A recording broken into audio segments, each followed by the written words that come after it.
Hey, welcome to my live stream for this Anya Nendoroid unboxing. I'm gonna be unboxing this thing here in a sec. Why is the camera flipped? It's friggin' flipped. Just a sec. Why did it flip it?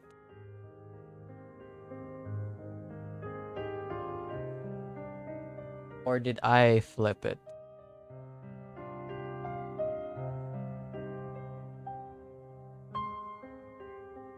Just a sec. Why am I having technical issues already?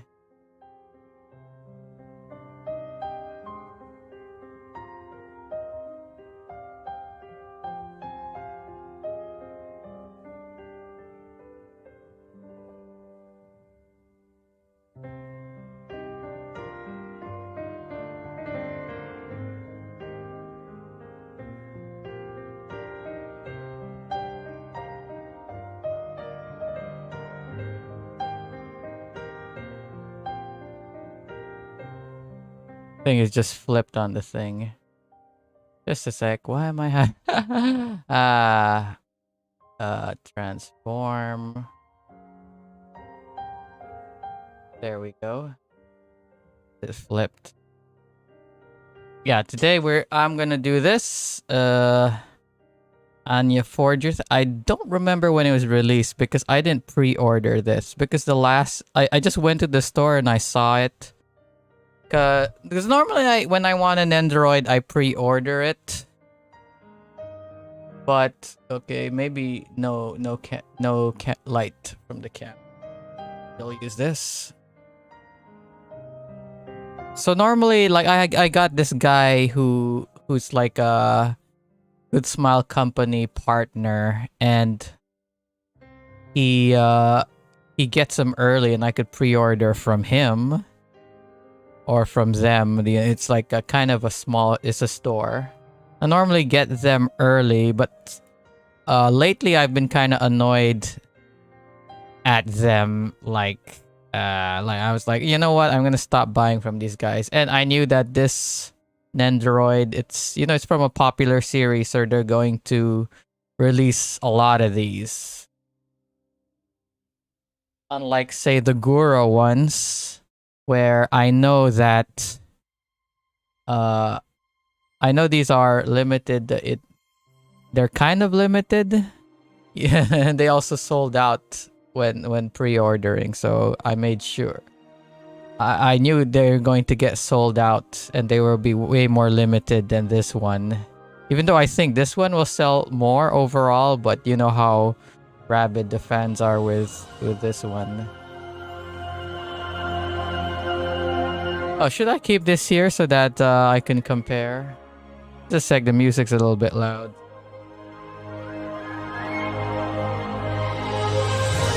Oh, I think I should really change these speakers because it's so annoying. Like when I adjust the volume, it still messes up.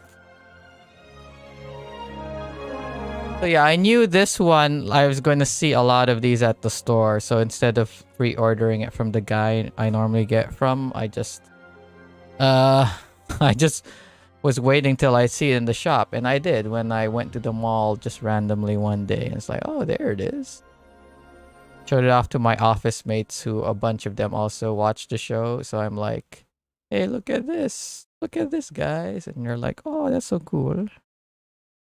Actually, it's mostly the ladies who are watching this show. I don't know why. Like the other dudes, they didn't watch it. I don't know. I mean, to be fair, there's only like one dude on my team, and I think two more other people watch. But anyway, I'll just shut up about this now. Open it. Oh, let's look at the box. So again, the Kill la Kill ones. Because Nendoroid, I think they're owned by Super whatever company. I forgot the name of the company, but I was watching Kill la Kill, and then that company name shows up, and oh, hey there, Front Type, how's it going? Oh, hey, That, oh hey, it's Whammer the Jammer. That's a slammer with glamour that takes things with goofy manner while holding a Legion banner. A learning grammar with a face scanner. By the way, my laptop is a Lenovo Legion, so also this also got like a Lenovo Legion branded mouse and a Lenovo Legion branded keyboard. Just a sec, let me turn it around here. See? The Lenovo Legion keyboard and Lenovo Legion laptop and a Lenovo Legion mouse. I mean, I don't like this mouse. I prefer my Logitech MX mouse. Holy crap, the setup of my Caesar. Caesar is a gamer, but I prefer the Logitech mouse, this Logitech MX Master. I got the MX Master 1, but the thing that you plug in, the USB thing you plug in broke. But that only happened recently. I got both of them. I prefer the MX1 to the MX2. I don't have the MX3 yet, but yeah, like these mouses are great. I love these. Like, where's the other one? Just a sec. Let me go look for it. Why did this become a mouse review all of a sudden instead of figure review? Yeah, here's the MX Master 1, kind of dusty and stuff. Yeah, like this still works fine if you connect it by Bluetooth. But this one, like I said, the USB for this one is broken, so I can't use it anymore. I can only use Bluetooth. You gotta go. But yeah, thanks for joining me forever. How little time, but yeah, thanks. See you next time. Anywho, let's get back to this instead of talking about mice. But what was I saying?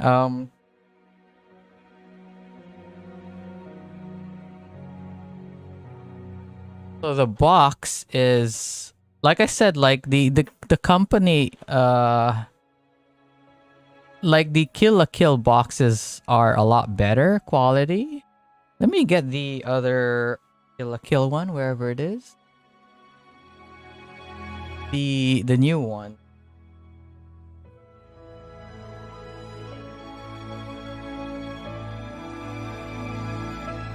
I mean, it's not fair to I kind of think it's not fair to compare because like this one's a special one, like it's a online exclusive, so I think they would spend more money on it.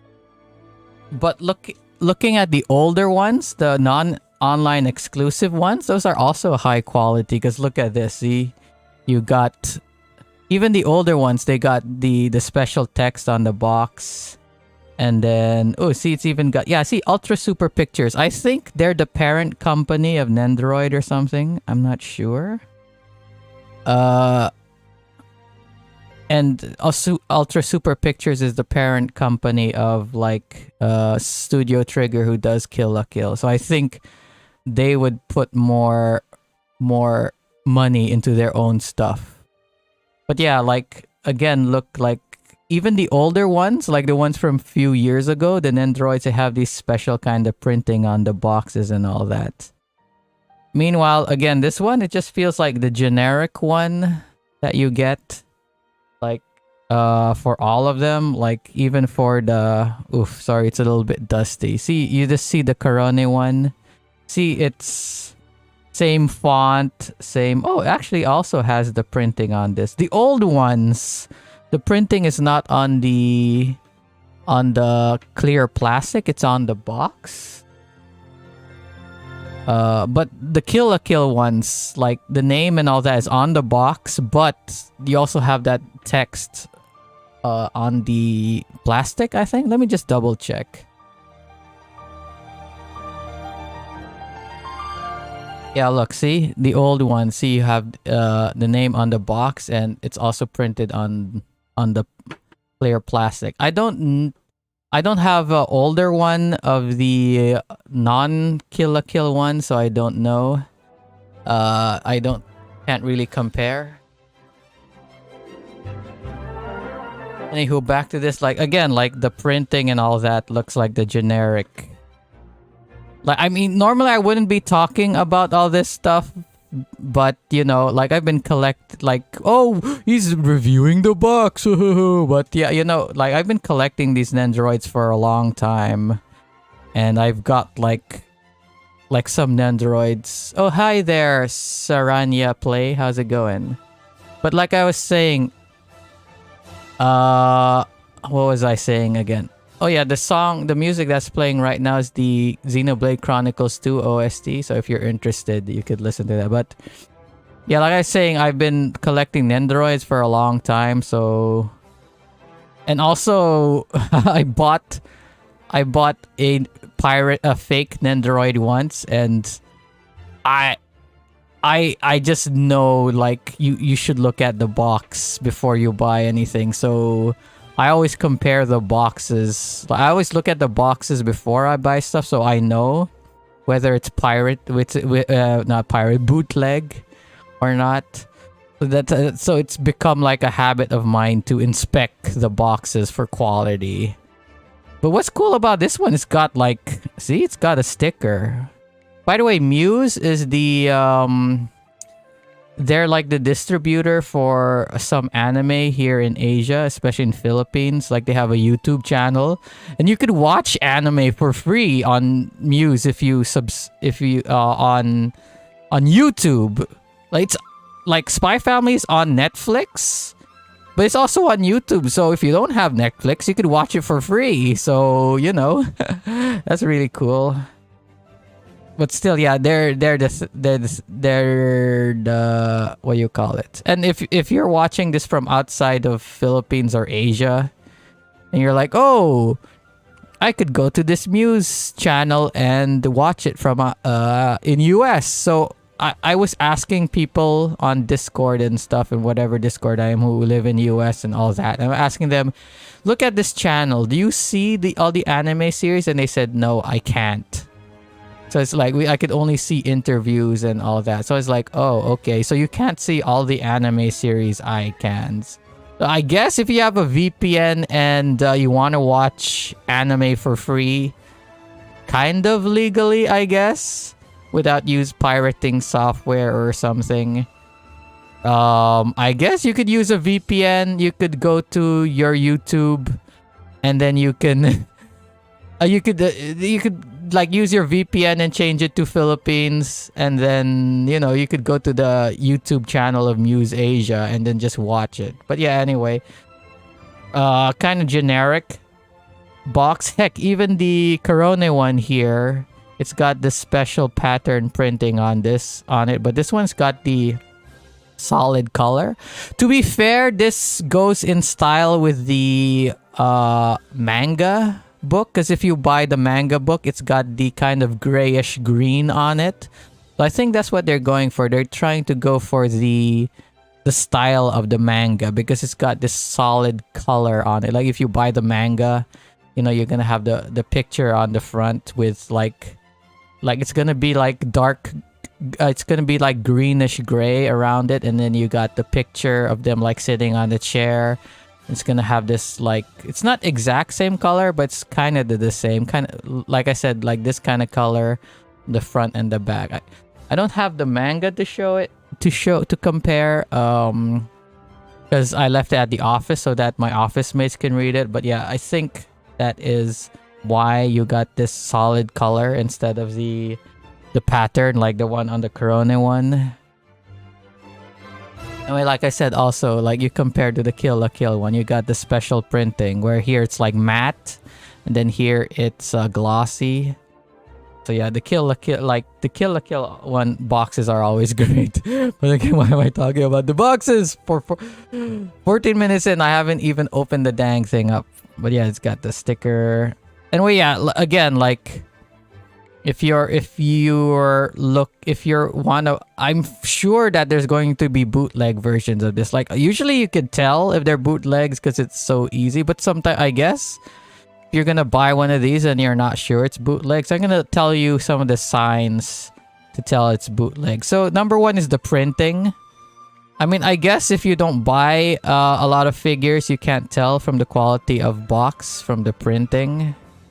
But yeah, like so like a lot of times it'll look, I guess it'll just look old and the colors aren't as bright. But again, unless you've seen, unless you know what the colors look like for non-bootleg figures, you can't tell. But usually if you look at it, if it looks old or the colors don't look right, then it's probably bootleg. The other one is like you look inside the box, like you see she's covered in sort of like a plastic inside, like a wrapping, you know, like a plastic, you know, like when you, like a film wrap of plastic. A lot of the bootlegs I see, they don't have the wrapping, but of course sometimes they do. The other one is the tape. Especially for Nendoroids, you always have this circular tape here. Like the bootleg Nendoroid I got, it's just like the regular tape, you know, like, just a sec.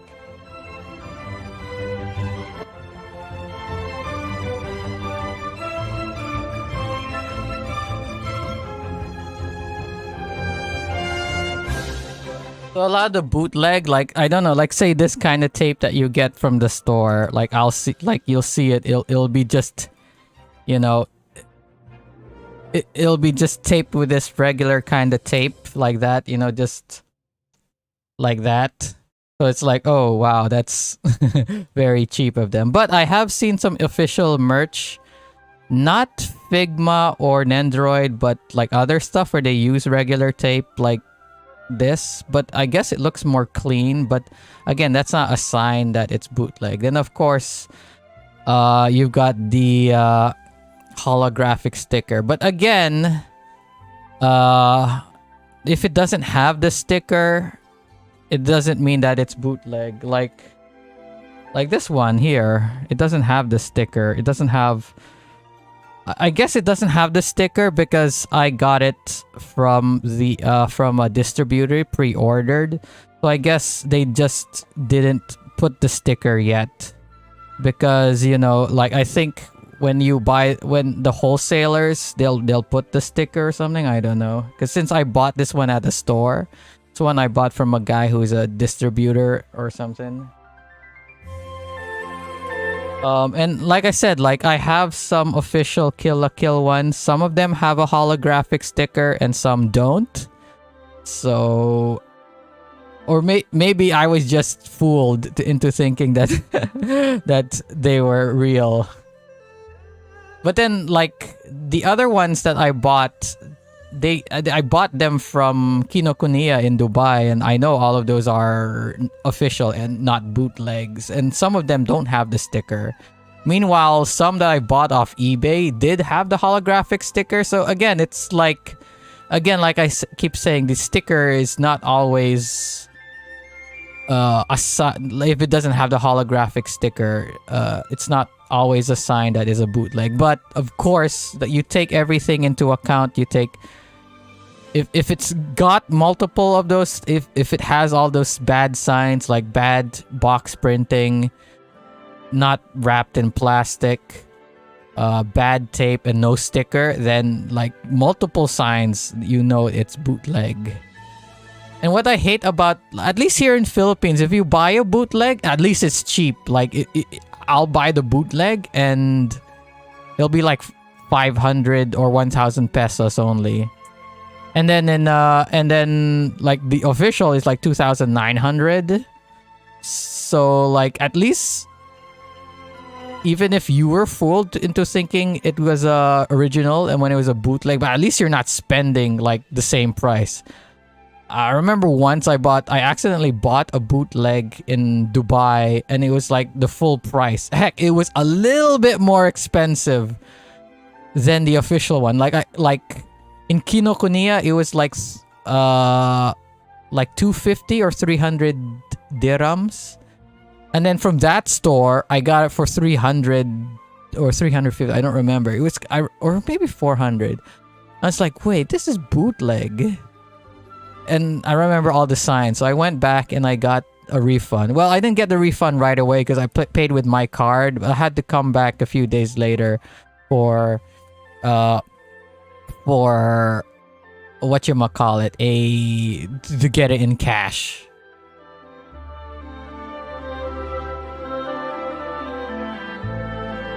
Anywho, yeah, I'm gonna finally open this dang thing. But yeah, like, I think I'll get more I might get more viewers on this, like, if people are curious about Anya. So, I guess it's a good thing that I'm talking about how to spot if it's bootleg or not. I want to play, like, some Spy Family OST, but I'll probably get copyright stricken. Meanwhile, Xenoblade Chronicles, I was looking at the soundtrack and doesn't look like it's copyrighted. And also, I played the whole game on stream and none of the music never got copyrighted, so that's why. That's why Xenoblade 2 instead of, like, say, Spy Family or something. Plus, like, Xenoblade X on my wallpaper. Maybe I should play Xenoblade X. But to be fair, like, the soundtrack of Xenoblade 2 is a little bit more whimsical than Xenoblade X. And Xenoblade X, what do you call it? Oh, sorry, this is my receipt. Xenoblade X also is more like it's from the same guy who did Kill la Kill, and friggin' the Kill la Kill one got blocked. Not just like copyright claimed or whatever. It got copyright struck. I mean, it didn't get a community guideline strike on it, but still, like, the video was blocked. So I had to mute it and all that. So I love Kill la Kill and all that, but doing stuff about it on YouTube has not been a great experience.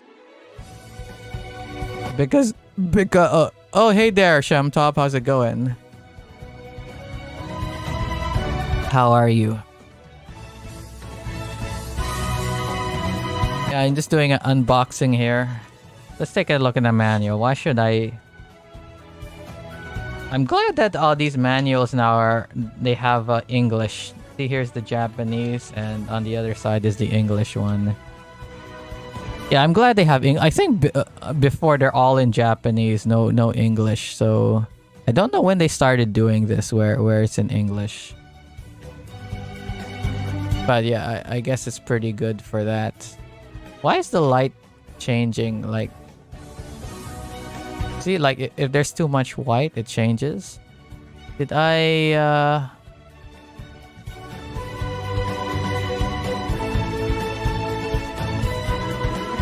Is there a way to change it so that it just stops adjusting the thing?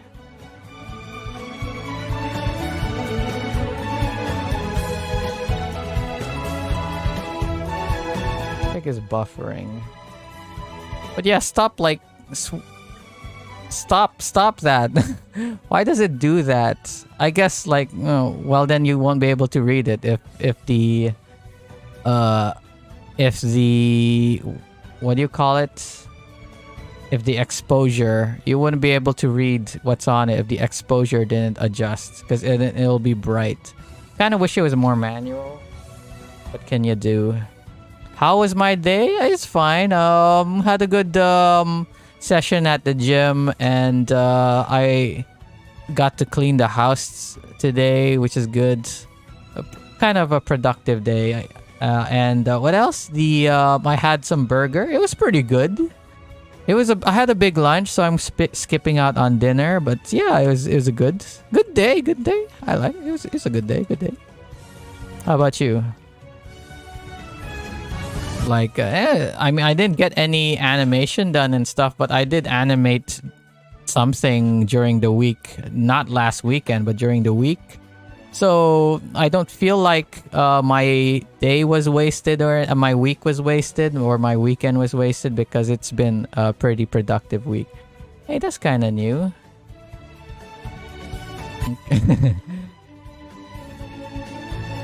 Oh, you know, I shouldn't do that. You know what? Let's do this.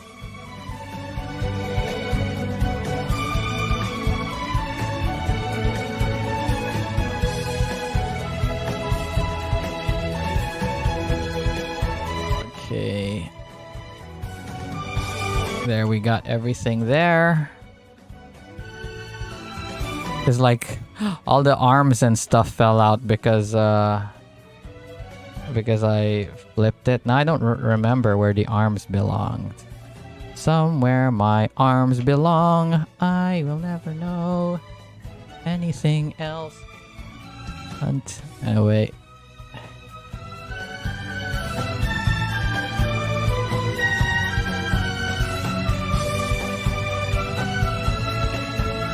Going back to work. Yeah, thanks for joining me for however how long. I guess I'm gonna remove the comments if no one's here. But yeah, here we go.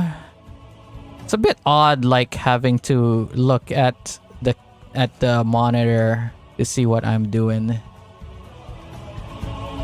You know what? I'm gonna move this over here so that I could just look in front of me instead of to my side.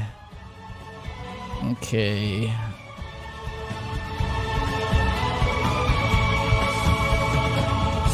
Okay, so you got the worried face, you got the Anya meme face, and then you got the happy Anya.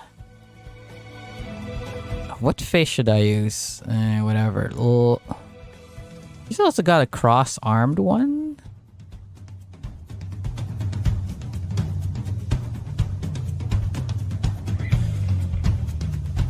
Oh yeah, okay. Oh yeah, like you got her little chimera here. I got a doll of the chimera. It's like a bootleg, obviously. It's not official, but still it's really good. Like very nice and fluffy. Come on, focus. I don't think this is not a macro lens, so it's not gonna focus on it. Can you focus this close? I don't think so. It's not a macro lens, so it's not gonna focus that close. Here we go.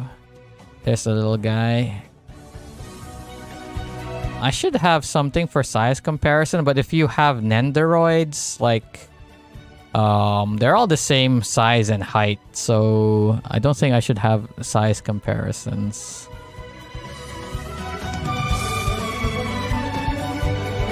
Again, gotta take the face off. Alright, just a sec. I got one like. Thanks, random person. It's probably Shemtov who gave me the like. Come on, face off. Well, I can take the face off. Do they have Nendoroids for Nicolas Cage and what's his name again? What's the name of that guy? What's the name of that actor? Whatever his name is, like face off. That'd be funny, like, you know, like sell Nicolas Cage and all this, and then, you know, ooh, face off. Take their faces off.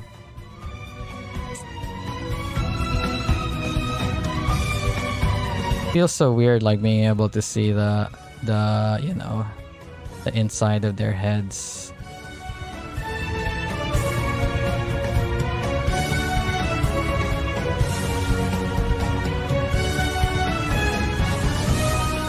What's cool about buying multiple Nendoroids is, you know, you could swap parts. So I'm gonna play around and swap some parts later.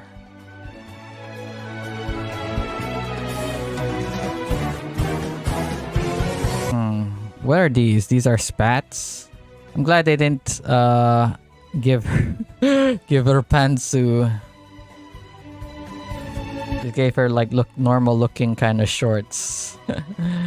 It's like, oh no, it's a child. Don't look up the thing.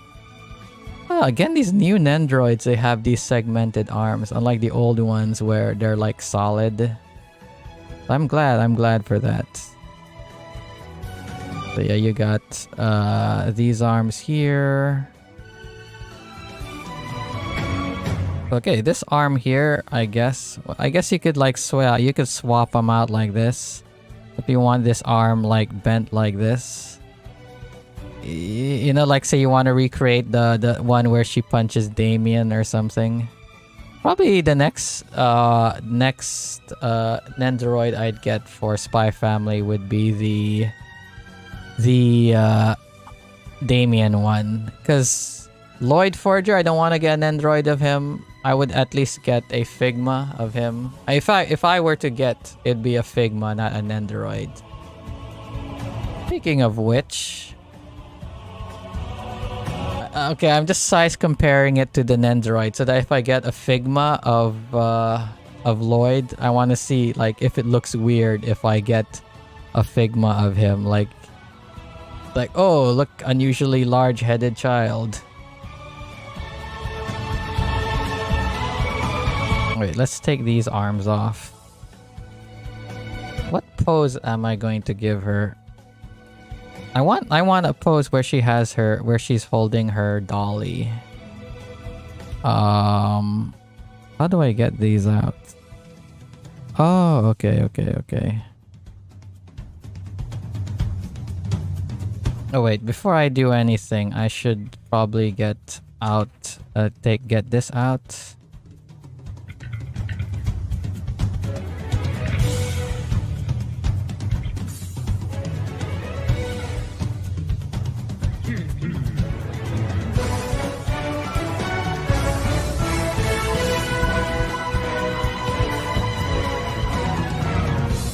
I got so many of these.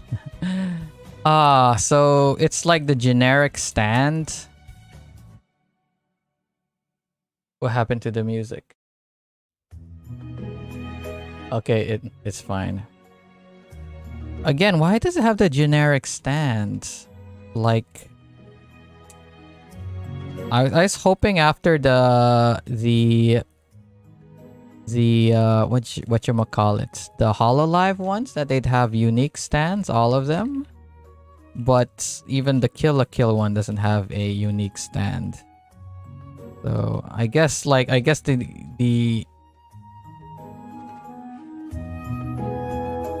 they're just like, oh, you know what, maybe they asked it specifically so that they could get more money, because again, like here, the Gargora ones got a thing on it, and this is just a generic stand. I mean, it's not fully generic because they do have the printing. See, it says the copyright Spy Family on it. That's another way you could tell that this is bootleg, because like I bought a bootleg Ryoko Matoi, and it said like Hatsune. I forgot the name of the company. It's like the company for Hatsune Miku or something. Whoever does for them the licensing. So yeah. Again, but I guess what's good about this is like, you know, like if you lose one or whatever, you could just use it. You could use another one on another one. So, you know, unlike this one, is just specifically for Gura. But I do like that, you know, that it makes it way better to display these because like it says bam, Gura on it. Even the Corone one has it. I'm not sure if the older Nendoroids of the HoloLive ones have those special bases. Maybe I should buy the older ones. Like I would buy like Hato, or what's her name? Hachima. Like she's one of the older ones. Hachima and Miko. And maybe they would and they'd have the stands. But maybe instead of buying them, I guess I'll just go and look online rather than buying them. Okay, so we'll move on to this.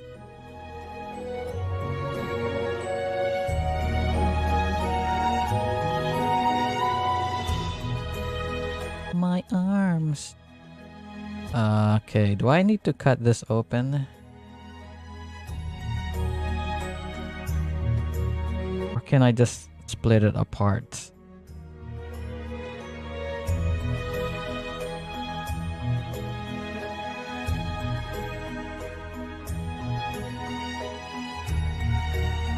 Okay, this hand is stuck over there. I think I might need to cut this open. I got one viewer. Hi there, one viewer. How's it going?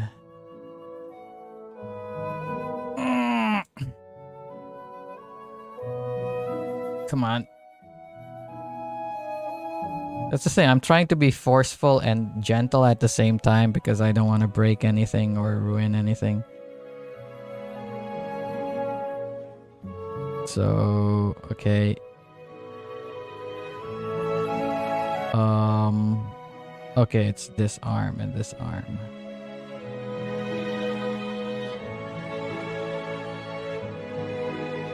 No, okay, this overlaps on this one, so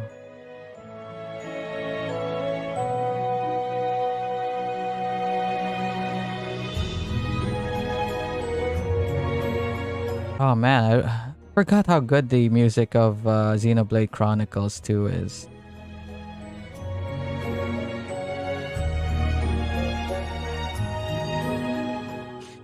I think it might be a little bit easier if I take the head off.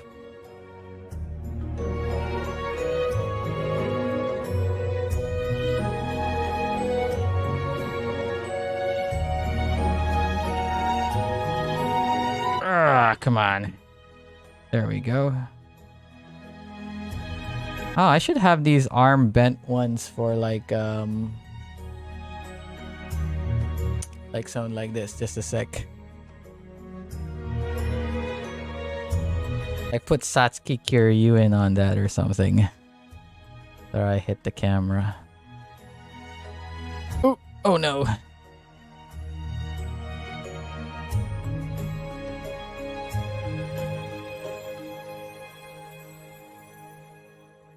Oh no, she's a child. I watched Kill la Kill recently, like I forgot how good it was. Oh wow, the neck thing is so loose for hers. Like maybe I should replace it. See, like it's so difficult putting it on because it's so loose. Oof, the head is so... Oh wow, it's so loose. I think I need to change it. I guess because it's loose because her head is so heavy because of the thing. Because of she's got so much hair. I think I don't really need it for her because again, like her hair kind of keeps her head straight and all that. Man, like the all the stuff is loose on the older figure. I guess because it's old and stuff. Like the arms don't pop in that well anymore. And meanwhile, this one is so hard to take them out and everything.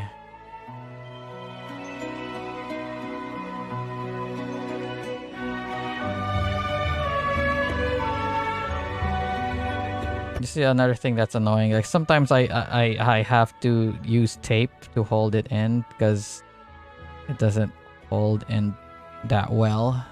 Sometimes like you'll get knocked out and now like, oh, did I lose the sword? And I look around, okay, there it is. I'm glad I haven't lost the sword yet.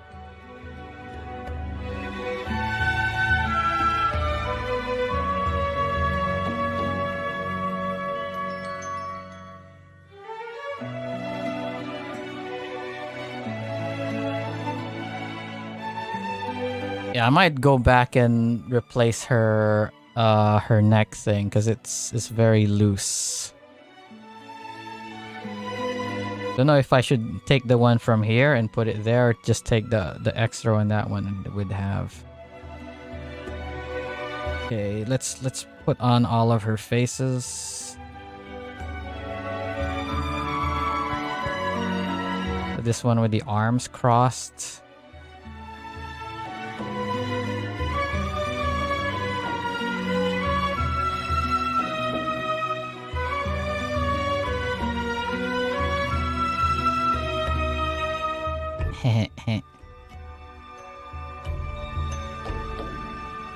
Oh, just a sec.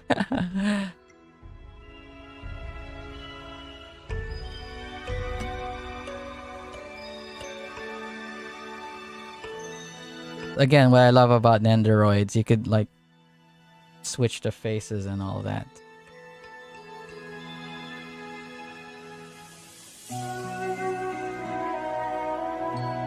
To put in Anya's meme face onto this one.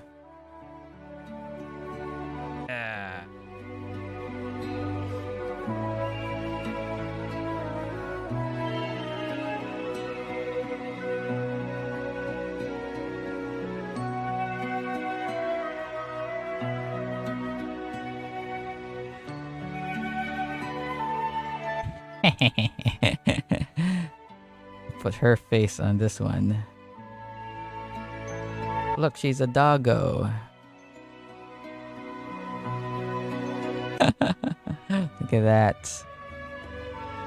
I mean, you could tell it doesn't fit because the color scheme is not right because it's like different eyes, like, It's the thing I also noticed. A lot of characters with pink hair will have like either blue or green eyes.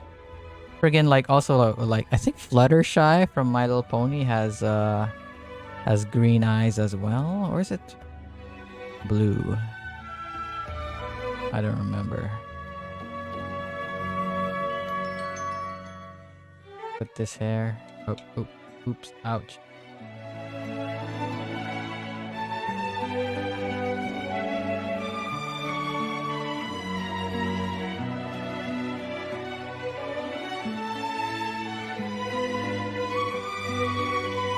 Okay.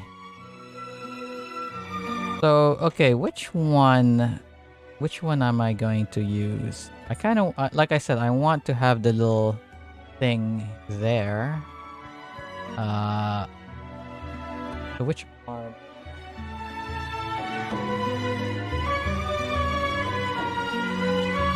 I want her happy face. I don't really want the meme face. Like, yeah, I guess funny meme face, but yeah, I want her to look normal, I guess.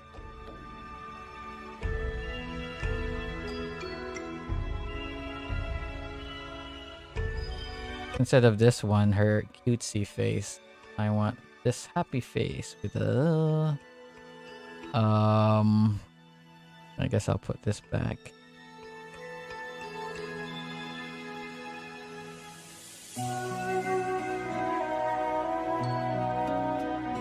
I guess I should put it back in the plastic. You know what? I'll put it back in this plastic here.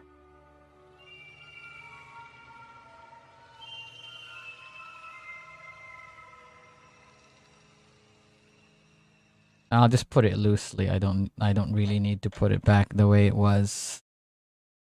Okay. Which arm here can hold it?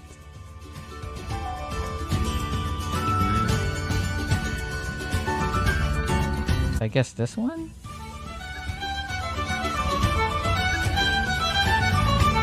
Or this one? Maybe this one.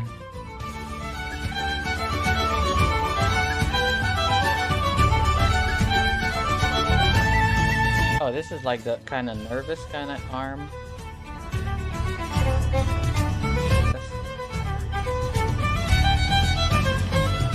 It's on the box over there, like she had the nervous head on and she had this arm like this. Oh wait. Oh, this is the one for the dolly. Okay. I guess. I mean, I could switch their hands and all that, but is this really for this? Because the arm is too close. Like, it's gonna hit the head.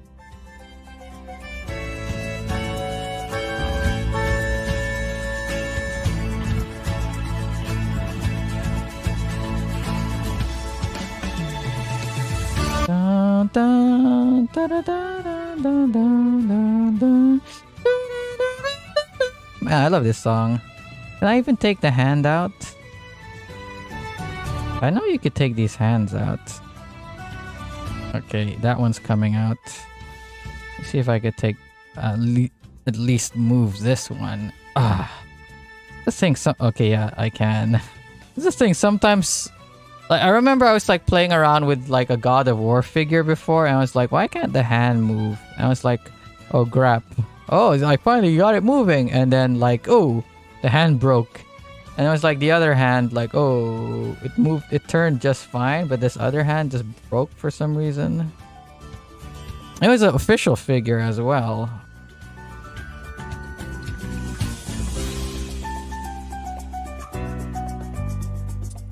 I don't know, like, can this even fit there? Do I have to take her head off first?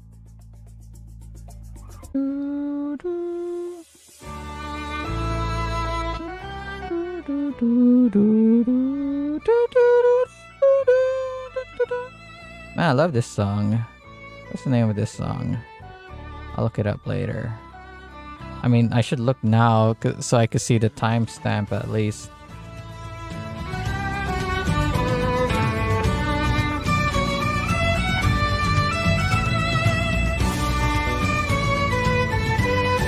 No, it's not gonna fit. Like, honestly, did they... What's up with that? How did they put this hand here? Like, her head is gonna be in the way. Like, I have to use the other arm. I can't use this one.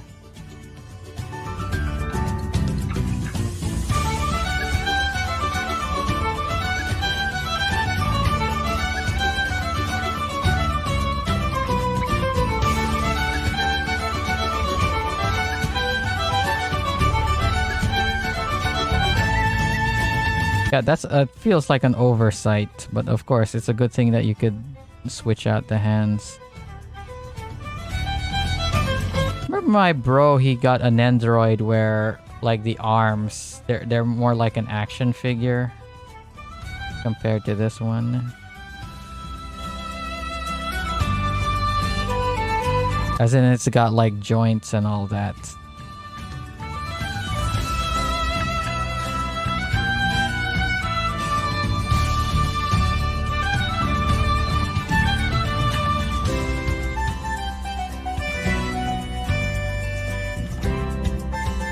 Do kids, like, when they hold their dollies and stuff, do they use their right hand or their left hand? I don't know. So in the picture, she's using her left arm.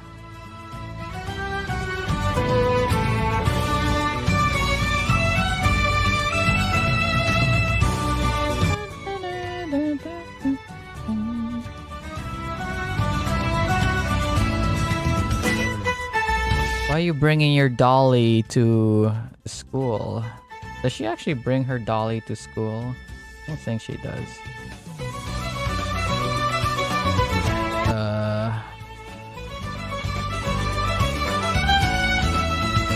Okay, so what's my verdict on this figure?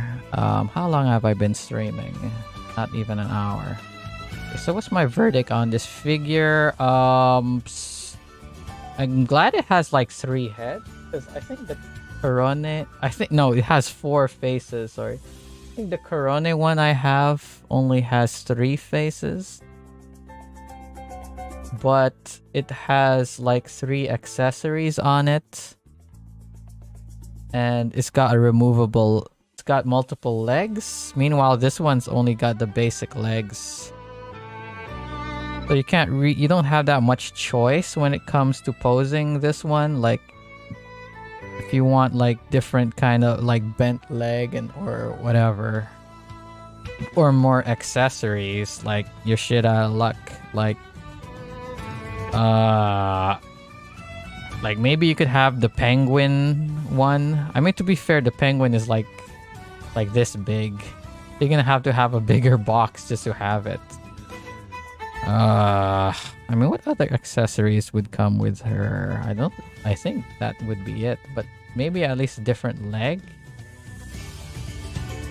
I'm glad it comes with multiple faces and like the meme face, and also this, you know, like this one would be good, like you'd have like, what's her name again? Your, maybe she'll have that kind of face on her where she's thinking, and then it looks like Anya's reading her mind, and she just goes like mommy thought of something naughty or something.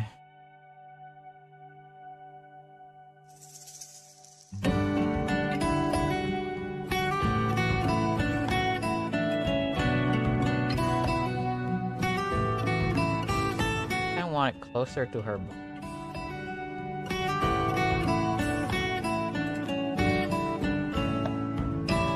Maybe the other arm would be better, but like I said, like the head kind of gets in the way. Or should I have her?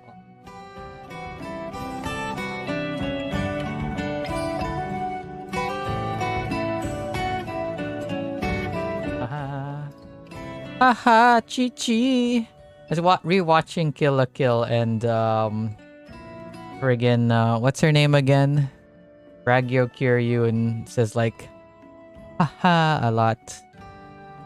Like, cause like, oh, why are you treating your mother like this? And she's like, haha.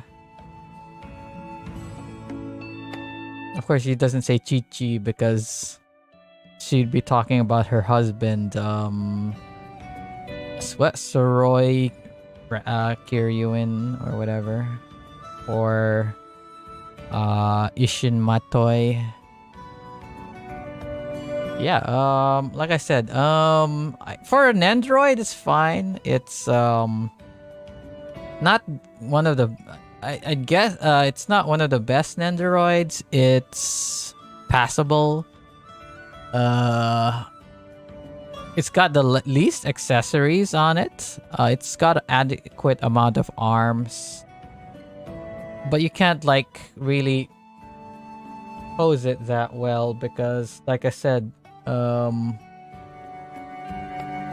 mean, to be fair, the Kill la Kill one I have, she does have multiple legs, so you can have multiple poses and not just have the straight legs. One. What else?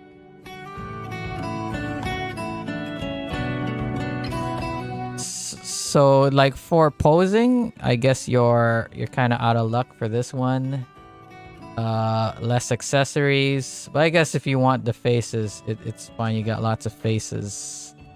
You got this cutesy face. You got the face, the face or face, and you got the face. So, like I said,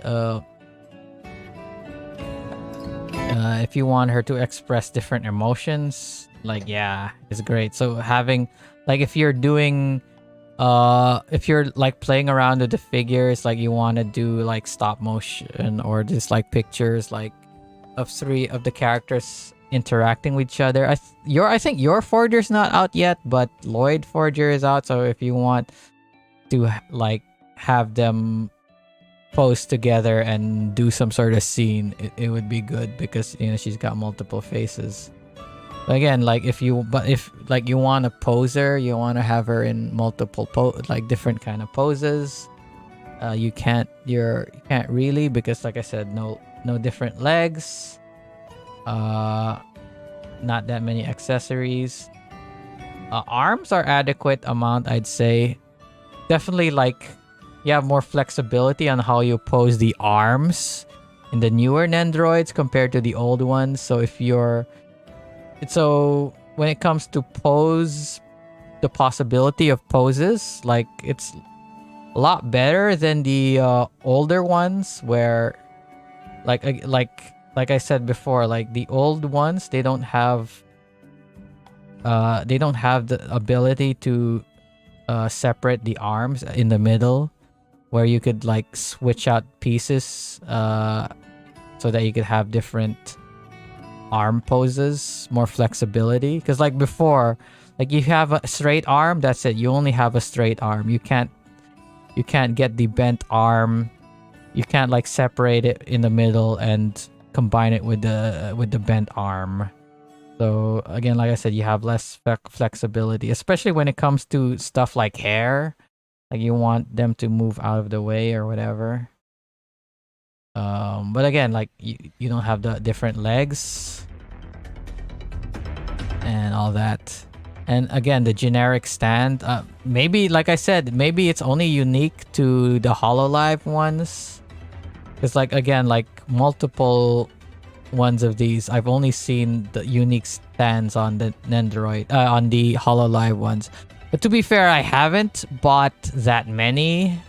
It's not like I always buy the new ones. I have bought enough. Like I've bought Legend of Zelda one. I've bought Panty and Stocking one. I think the Panty and Stocking ones are the oldest Nendoroids I got, because their numbers are low. I've got what's the name of the anime?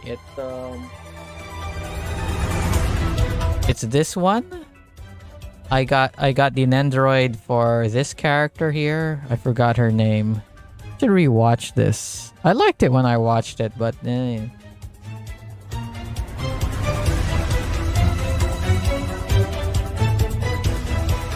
But yeah, if you're thinking of getting this one, yeah, it's if you like Nendoroids, then yeah, it's pretty good. But compared to other Nendoroids, especially from as recent as this, like I got the Ryoko Matoi one and the Guargura and the Corone one. I think those ones are a lot better. But then again, it's not fair to compare it to the Kill la Kill one because that's like web exclusive. So it's got way more accessories on it and more stuff to pose it with. But then again, like I said, like the Corone one, it's got different legs. And more accessories. And the Guargura one, yeah, it's got multiple accessories. And doesn't have multiple legs, but yeah, it's got way more accessories than this one. So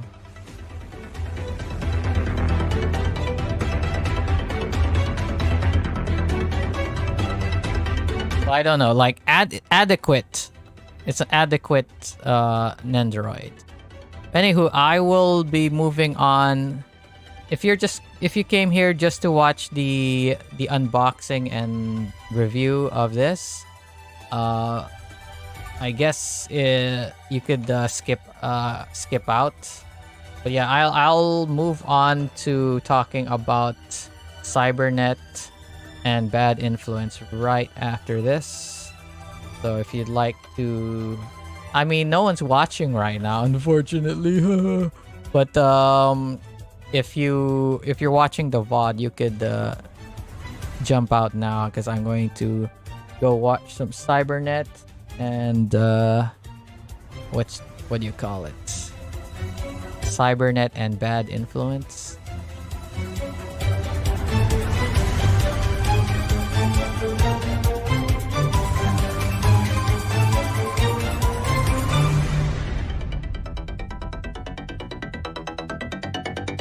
Just a sec, I will get it ready in a minute. Let's start with some Bad Influence. Maybe I'll just watch one episode. It depends on how long it takes, I guess.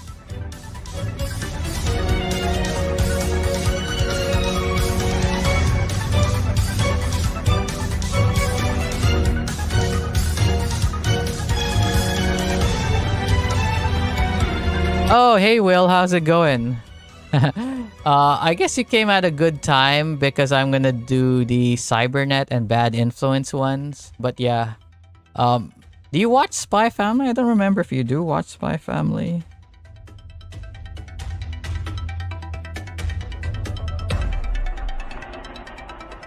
Oh yeah, if you want to watch some more of my videos later, I might play some more Tales of Symphonia later today, but I don't know because I started the stream early, like at 5 o'clock, and I don't have much to do today, so maybe I'll be bored and I don't have anything to do, so I might play the game instead of going off and just doing my thing. Unless you got some anime that you can, or video you could recommend to me that I could just spend the rest of the night watching. You got any suggestions? Maybe I'll just spend my time watching YouTube for the rest of the night. But anyway, how you doing? Okay, I'm gonna watch some Bad Influence. Let me look up the episode number. Can you hear me? Maybe I'll just do Bad Influence or what?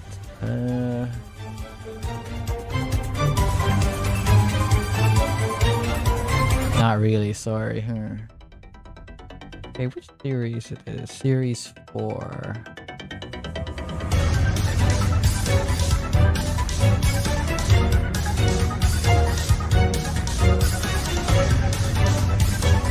Series 4, Episode 4.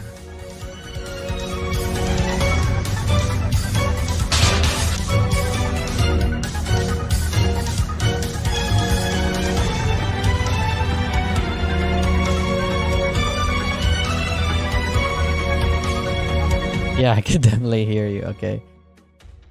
Okay, let me...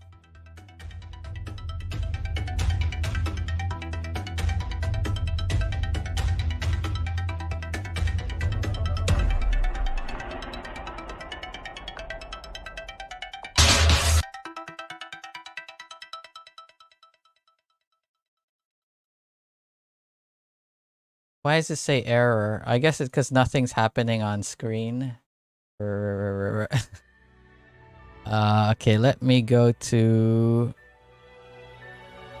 monitor 1 capture, or should I go to window browser capture? What the fudge? With webcam? What should I? Maybe I should just go with monitor 1 capture. Okay, there we go.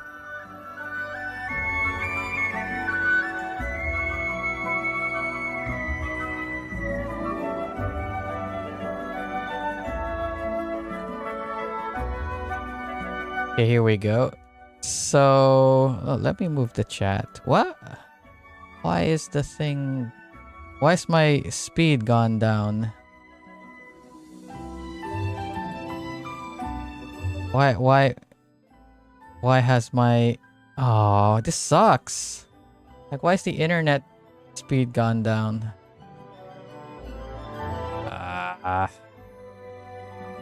Okay, I guess I'll put it down to 4,000 kilobits. Or whatever, I'll put it to 3,000. Okay, hopefully it'll go up.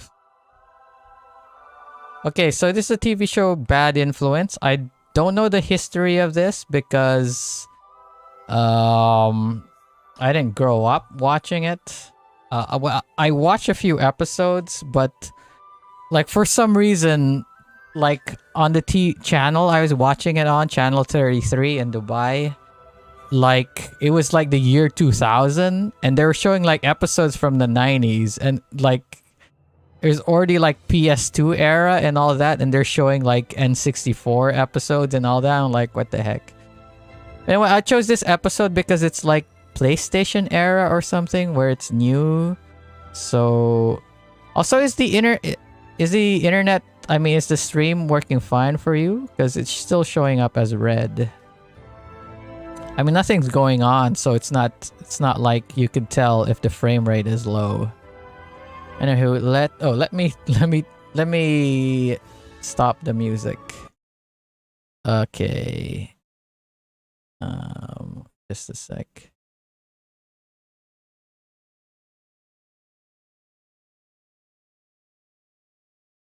Okay, let's start. Should I make this full screen or is this fine? Yeah, let's put it theater mode.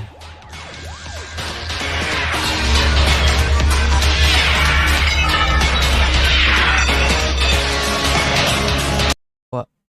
Okay, never mind. It's showing it. What? Why does this show and also Cybernet have this like intro where, you know, it's da, da, da, da, where it's like CG stuff and all that? Did a bunch of TV shows have this kind of stuff? Like, did X Play have this? Was it called X Play? That show on G4 TV back in the day. I didn't watch G4 TV back in the day, so I wouldn't know. My stream has gone back up. Let me put it back. Are you still there, Will? I'm just a bit paranoid because the stream speed is going down. Oh, it's gone down so much again. Okay, I'll try to get through one episode and then I'll end it. So I'm not gonna do Cybernet, I guess. Oh well. Because my internet is acting up. Hopefully I could get through this one episode. Friggin' skateboards back in the day. Ooh, skateboard's so cool. PlayStation is released on Friday. We'll give you a full... So, released on Friday. Ah, bad 3D. I miss it. friggin' the PlayStation isn't out yet, and then they're gonna talk about it. So it'll be cool to get the early impressions, because I think the first year of the PlayStation wasn't that great. It didn't have that many great games. It didn't have Tekken. It definitely didn't have Final Fantasy. What other games that were good for PlayStation that like made it a hit seller? So we're gonna get their early impressions. Down on the machine, including this great new skateboard controller, which I suggest you use instead of the real thing, Andy. No, I'm definitely getting it, Sonny. Skateboard controller. We know how well that turned out for friggin' Tony Hawk Ride.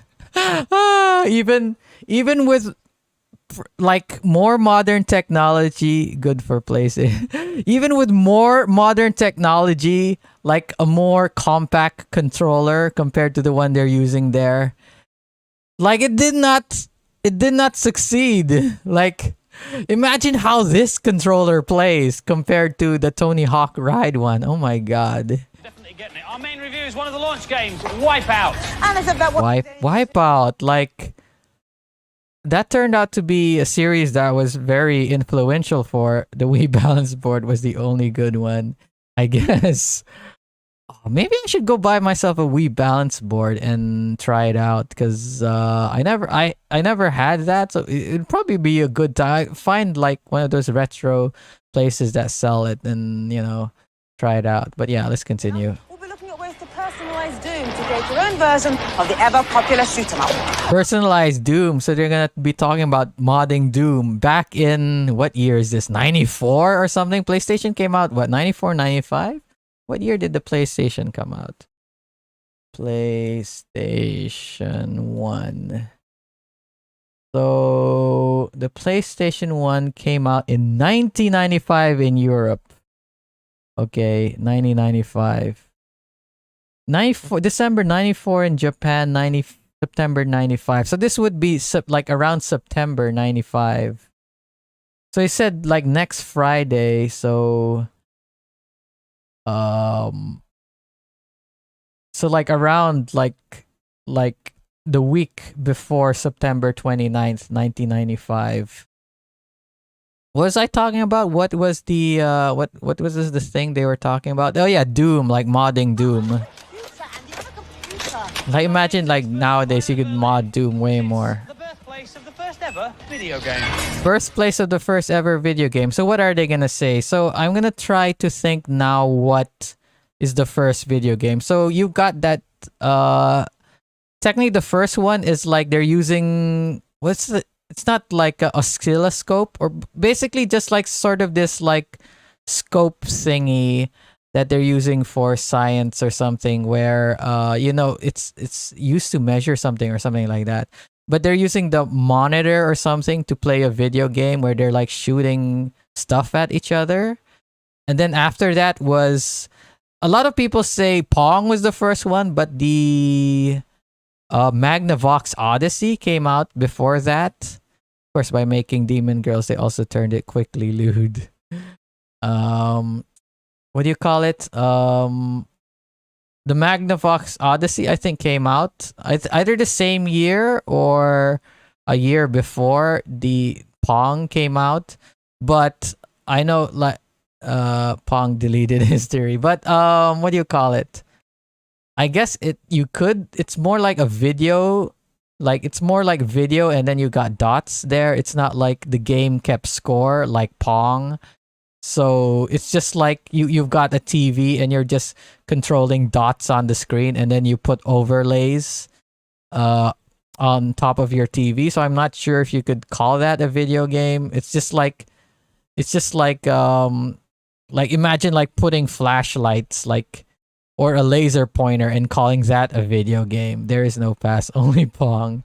So I don't know. Like, I don't know what are they gonna say. I guess Magnavox Odyssey would be a video game, because like even for a friggin' angry video game nerd considered it a video game. So. But first, on Friday, you'll finally be able to get your hands on the PlayStation. On the PlayStation! Woo! I didn't grow up playing a PlayStation. All my friends did. I had a friggin' Sega Saturn. Oh my god, I forgot. What was up with the music? It's like the music was all triumphant and turned bad. My god, I forgot the PlayStation didn't come out with the DualShock. Look at that controller. It looks like the friggin' I know in retrospect that they like now that the design of the controller is they're copying the Super Nintendo. And it would have been flat like the Super Nintendo, but they added these grips onto it. Is because like what do you call it?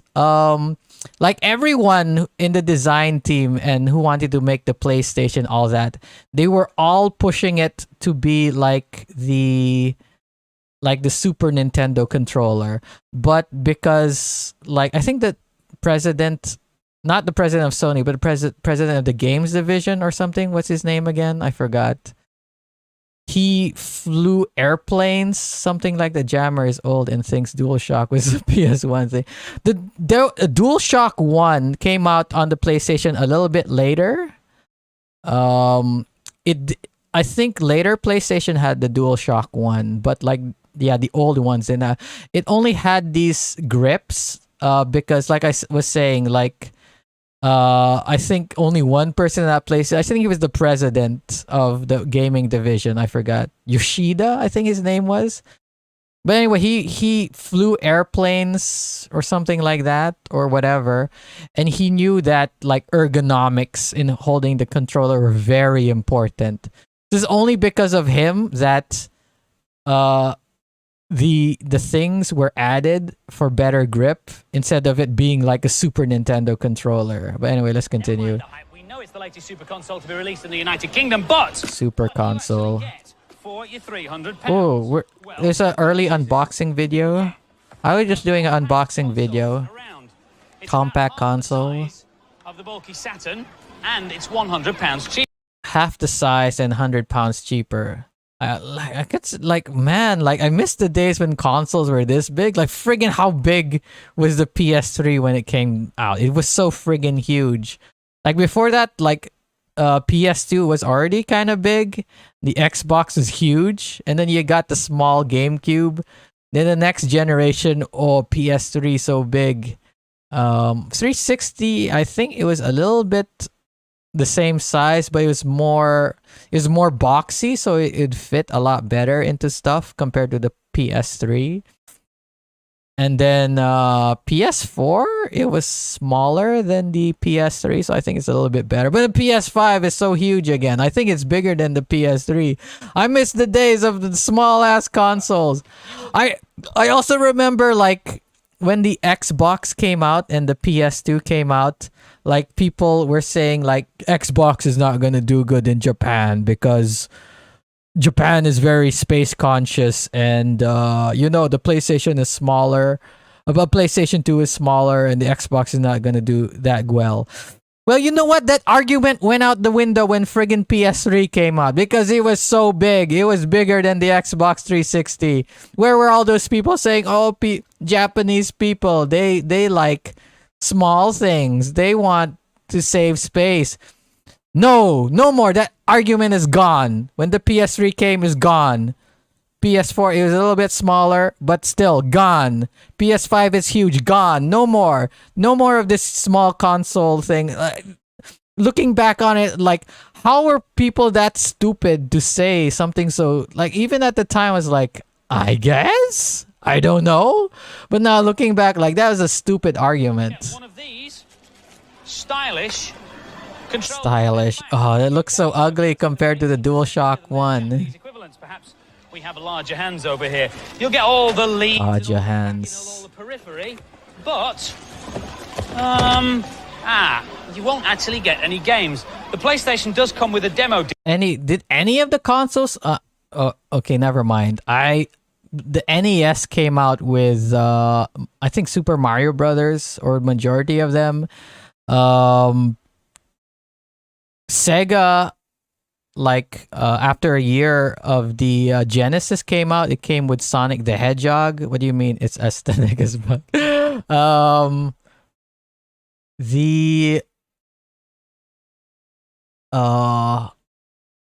Yeah, I think maybe this is the era when they just the console didn't come with a game. So then after that, yeah, like it's heck even today, like I think you could only like the PS5, you could only get it bundled with God of War Ragnarok. It depends on the store what game you get bundled with anyway. Which contains one playable level of our main review this week, Wipeout, and a couple of Wipeout. demos, but nothing else. Are they gonna show the demos? Like, man, like that just shows you how like different things were back then. Now that is just normal. Like I remember my bro, he bought me Nintendo Switch for my 30th birthday, and then I was like, does this come with any games? Then later on he got a message like, oh, I'm sorry, I forgot to buy you a game. And at that time was unemployed, and I had to I had to use a little last bit of my money to buy a game on the Switch. And I bought Skyrim on it because I never played Skyrim, and I knew this is a long ass game, so might as well have a long ass game to play on on the Switch. So to whet your appetite, we've rounded up 3 of the funkiest games you've never seen. That'll be out later this year. This one's called Funkiest. Warhawk. It's a flight Warhawk. What's the name of that multiplayer game on PS3? I think it was also Warhawk. So is this like the first one, and then Warhawk on the PS3 is the sequel, which was like an online only multiplayer where game? you enter into ferocious air-to-air and air-to-ground skirmishes with all the latest high-tech weaponry in fully rendered 3D environments. Fully rendered 3D Stay environments. on the ground, hack your way through one of the most detailed worlds ever created by a computer. One of the most detailed words ever created, and what is it? It's a top-down isometric shooter, which looks boring as fuck. I've never heard of this game, so I don't think it did well. Like, and they're saying, oh, the most detailed, blah blah blah. Like, just shows you like, maybe at the time was the most technologically sophisticated at the time, but like it's just boring as fuck, and no one remembers it. So that's why I never heard of it. Jammer, quick, play it now. In Loaded. Maybe, I don't know. Play what now? Loaded or a The Warhawk? console lineup is complete without a football game, and Actua Soccer is one of the most realistic ever. Actua Soccer, most realistic. Incorporated into the game, and the resulting animation is totally lifelike. What are the football games? I remember Actua Soccer was so big. Back then you got FIFA, Actua Soccer. I'm not sure how old PES is. But I think nowadays you just got FIFA and PES. But yeah, like Actua Soccer. I'm excited to see it in action. Lol. The best thing about the PlayStation will be all the funky peripherals that you'll be able to plug into it. Things like this giant skateboard, which works. It's not even out yet, and it's already got peripherals. That's cool, I guess. Unlike the nowadays you don't get controller peripherals. I think Guitar Hero and Rock Band killed the whole peripheral thing, because like you don't. I think the only console that gets like peripherals is the Nintendo Switch, but all those peripherals is you get the Joy-Con and you put it into a thing. That's it. Like the friggin' it's a dead jammer. Like for example, what's that game again? The Wii Sports, not the Wii Sports. The Nintendo, the new Nintendo Sports game. Like what? Like the peripheral. What is it? You put it into a leg strap. That's it. And I guess Ring Fit Adventure is the most successful peripheral for the Nintendo Switch. But that's it. Like you don't. Most of them are just attachments, not really peripherals. No one wants to buy peripherals to play games. I kind of wish like Rock Band 4 and Guitar Hero Live didn't die, because I've been wanting to play those old Guitar Hero games again, and oh well. And I also want to buy. If my old Rock Band controllers work on the PS4, I would gladly buy Rock Band 4 and Guitar Hero Live just to play them again. But the Guitar Hero 5's got a new controller where the old one doesn't work. So it'd probably be Rock Band 4. Frantic dash to the finish. This is Andrea. How boring ass that game Make her looks. character go forward. She stands right on the front of the board. Is that how you go forward on a skateboard? You gotta lean on the front?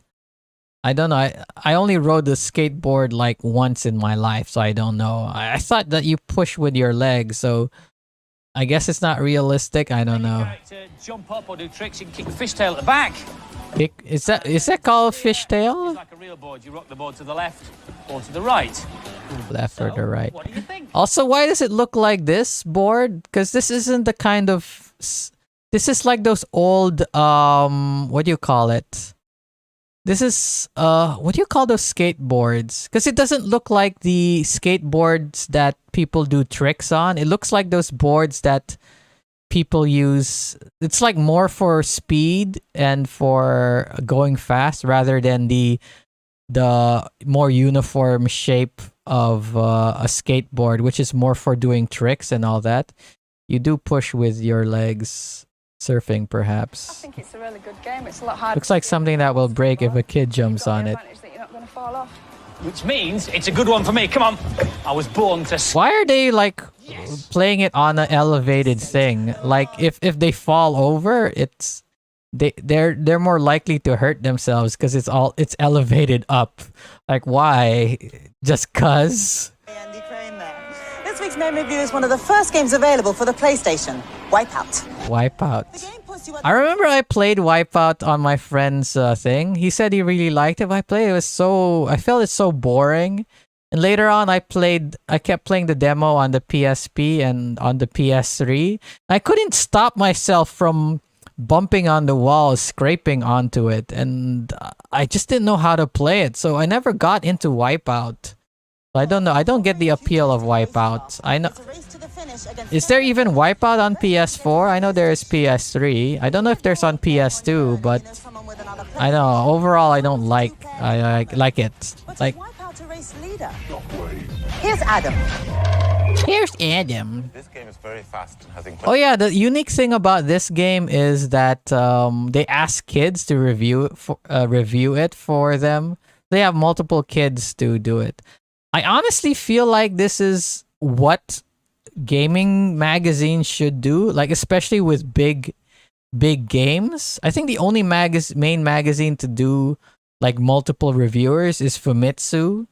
So like they'd have 4 reviewers. So sometimes like 4 reviewers say it's good, so you get 4 out of 4 stars or something like that.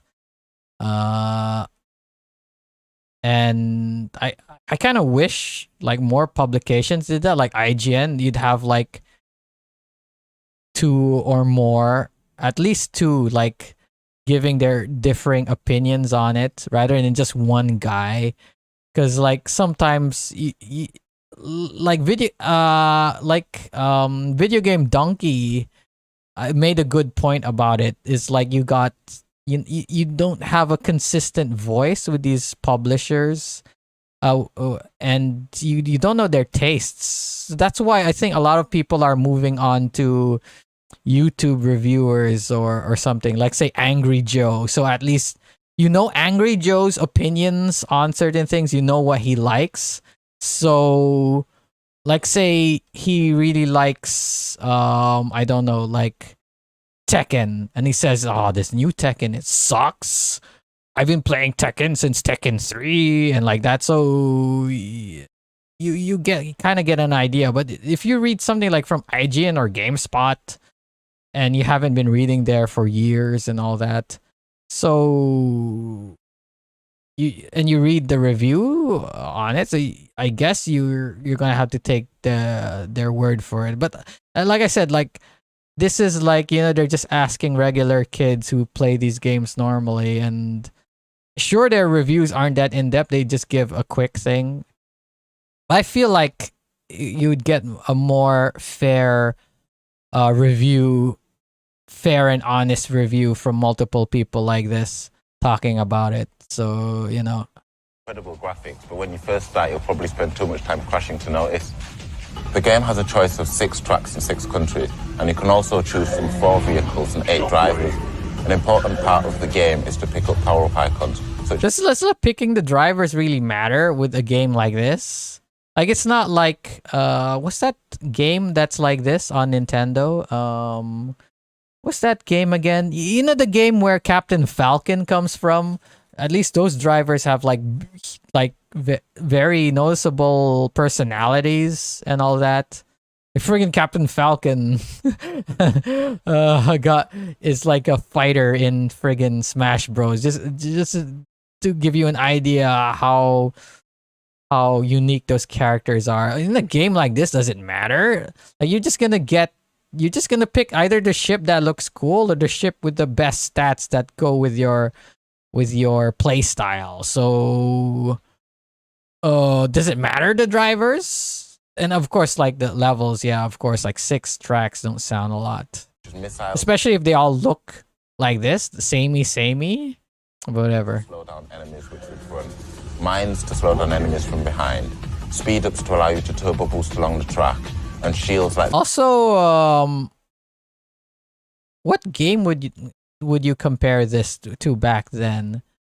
Mario Kart on the... I think the only Mario Kart on the Super Nintendo. That's it, because I think I remember this kinda... It's like a futuristic version of Mario Kart. I wonder if they're gonna say that in their reviews. But yeah, like... You didn't have that many Mario Kart clones back in the day. The only one I could think of that would have come out back in this day would be Sonic Drift. I think it was called Sonic Drift on the Game Gear. Sonic Drift game. It's just like a... Yeah, it was Sonic Drift. It's just like a... What do you call it? It's like a rip-off of Mario Kart. Yeah, see, look. It's on the Game Gear too. Vehicle in front just used to protect yourself from attack. When you first start playing this game, the steering is very hard and you will wobble all over the place. Wobble all over the place. Very good. One thing console owners won't be used to is the amount of time that this game takes to load off a CD. Oh my god, loading times! Imagine how long the loading times were back then. Like, oh my god. And like that is a good point. I like this reviewer, like, because back then games, you'd only get loading times out of PC games that ran on CD-ROMs. I guess, but I think majority of PC games, they would load significantly faster. I don't know. To be fair, I didn't play PC games that much back then.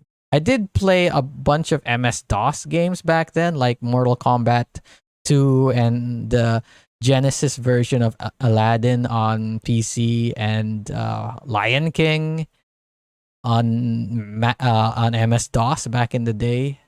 So, yeah. This is a very fast and stylish game. The main thing I didn't like was that you do need 2 PlayStations for the 2-player option. But overall, it's... 2 PlayStations for the 2-player option. No split screen. Oh my... Back in the day, that would have been so stupid. 2 PlayStations. And it's not even... And it's just newly came out. That's so stupid. enjoyable. The graphics were amazing. Yeah, what the fuck?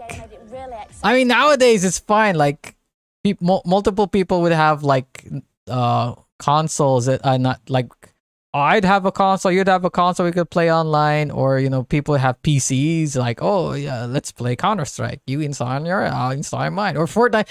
Like Fortnite on your phone. I'll play it on the Switch. You play it on your phone. Let's play. So back then, like, friggin' and these these would have been like super expensive back in the day, and these only mostly appealed to teenagers or children. So what the fuck, like, you're not gonna be able to play this multiplayer.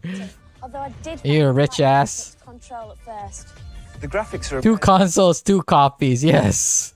but I'd expect that from a super console. But the gameplay isn't that incredible. And the Yeah, gameplay isn't that incredible. Like even me, I don't get the appeal of Wipeout, so I guess I agree with their Then, reviews. not a complete wipeout, an average 3 from the boys and 4 from the girls. Oh, yeah, this is the other thing that they had reviewers from boys and girls.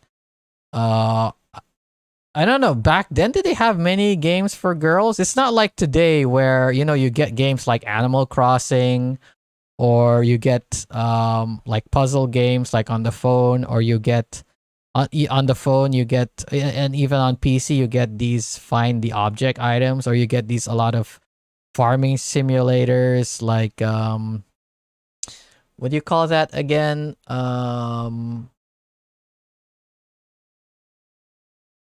Like Story of Seasons. I forgot the name of the other one. Or even Minecraft. Like, so definitely today you get way more games that would appeal to girls or to both sexes, unlike back then, like it's mostly guys. So I don't know. Like, it's weird. Yeah, it's weird that the girls gave it a higher score. So I don't know.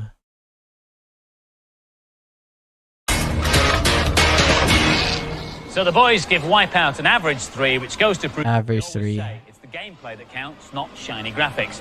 That was Shiny particularly true in the early days graphics. of computing, when the hardware wasn't capable of producing anything more than basic blobs on a screen.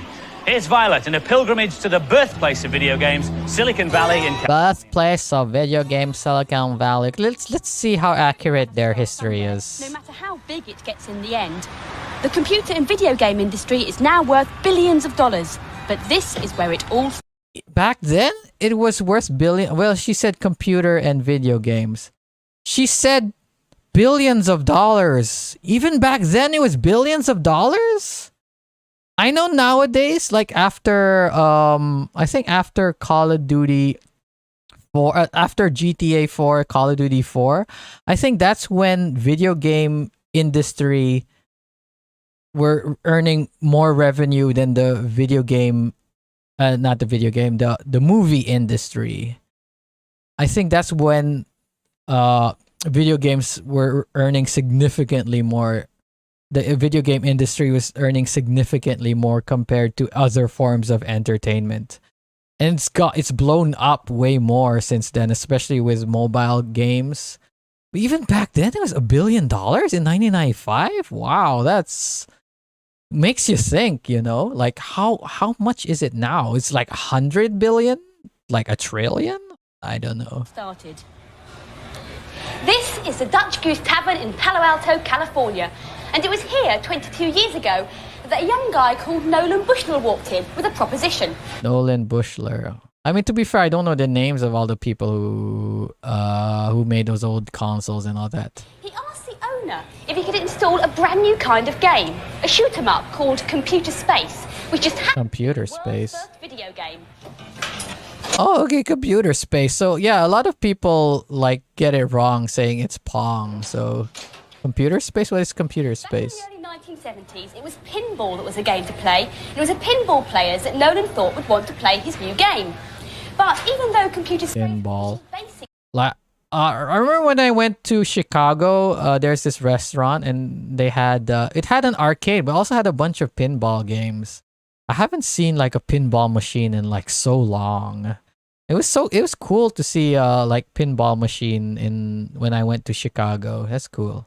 by today's standards, the pinball wizard just couldn't get the hang of his newfangled video game. Nolan was way ahead of his time, and the game bombed.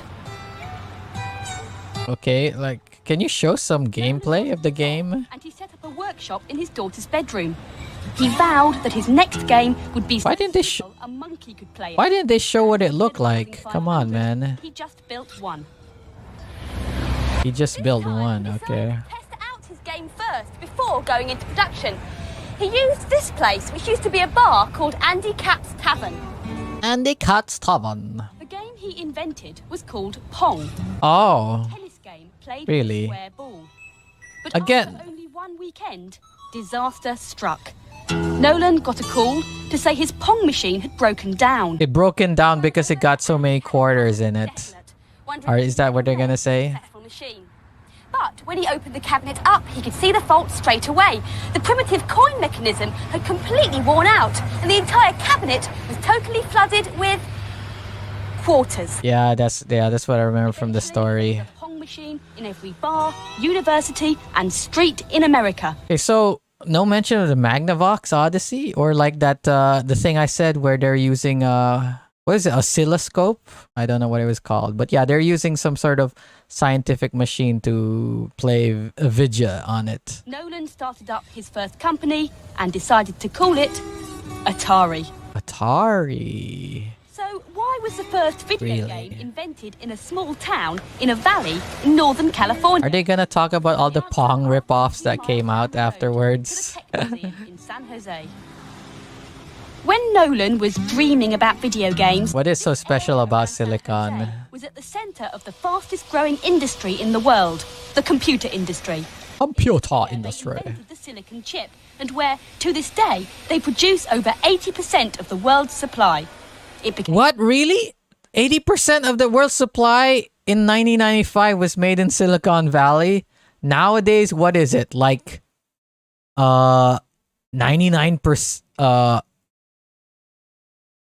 what is it? Like 90% is in Taiwan? Or was it, I know like majority of it is in Taiwan and then in China. And then Intel used to make their chips in US, but because you know how terrible, I think they switched to making it in Taiwan.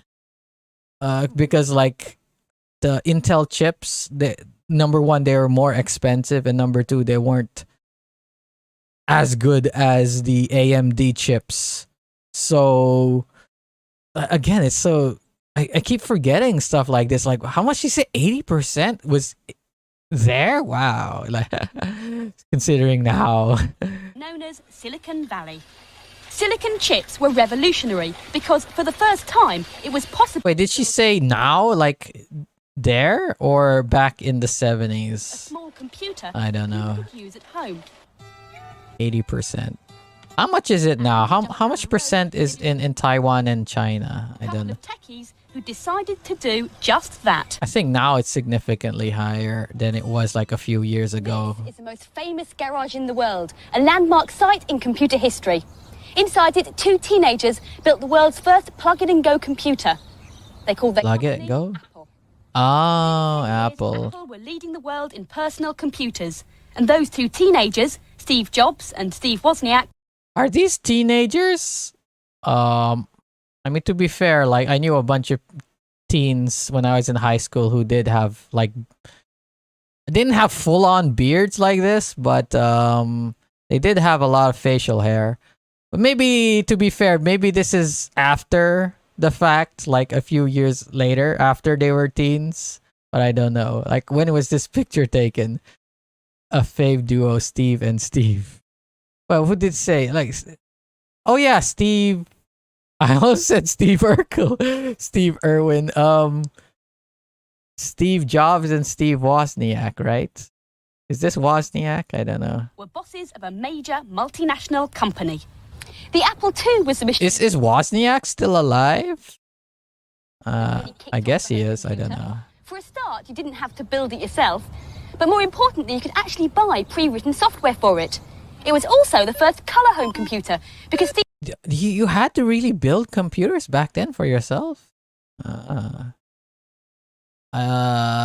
I mean, didn't they have computers before Apple? Like IBM was making them, weren't they? Was Apple really the first one? I thought it was IBM or something. Whatever. Wozniak got sick and tired of playing his favorite game, Breakout, in black and white. Their next machine, the Apple III, was less successful. The assembly robots that constructed the circuit boards didn't push the chips firmly enough into their sockets. To help get the chip back into position, Apple advised its customers to hold their computer 18 inches above a flat surface and let it drop. What? Really? Is that true? Is that true? What?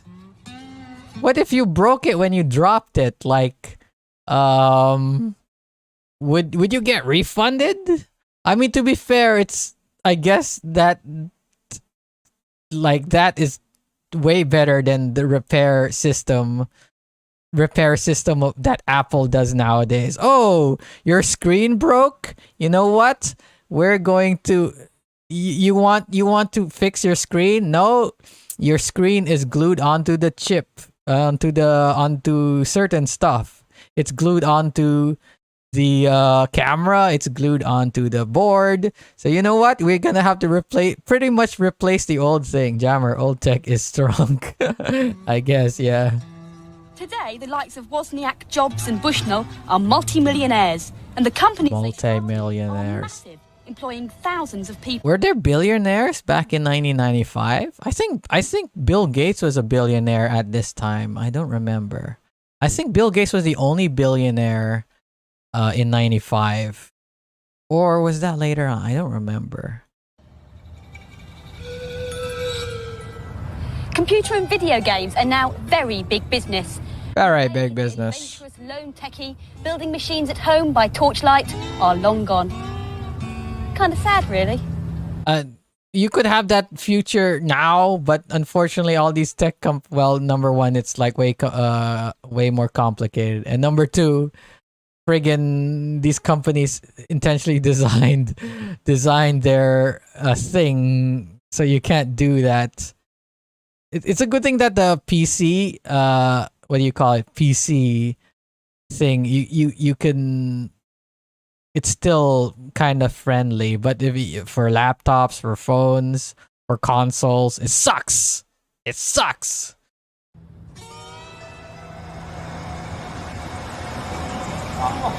A few watery eyes amongst the Bad Influence techies in the studio here. I remember I read in the comments that they're talking about how they're the. Can't believe there's no Donkey Kong this episode. What? Season 4 double tap to get Violet at the end. What? Was it this video? I think it must have been a different video that I watched where they're saying like, "Oh, their video on the history of the first video game is wrong." And then someone commented on that comment, video game journalist or something like that. I think it was a different guy who uploaded it. I don't remember. White things are actually sculptures on their lawn of the icons you'd see if you used a Macintosh computer. There's the hand, for example. There's the paintbrush look. Yeah, and I can just see the dog. Paintbrush. See, art and technology mix in San Francisco. Now, though, it's time for this week's news and previews. News and previews. Well, for us, it's olds. Sequel to last year's unusual PC hit Magic Carpet. Guess what it's called? Yep, Magic.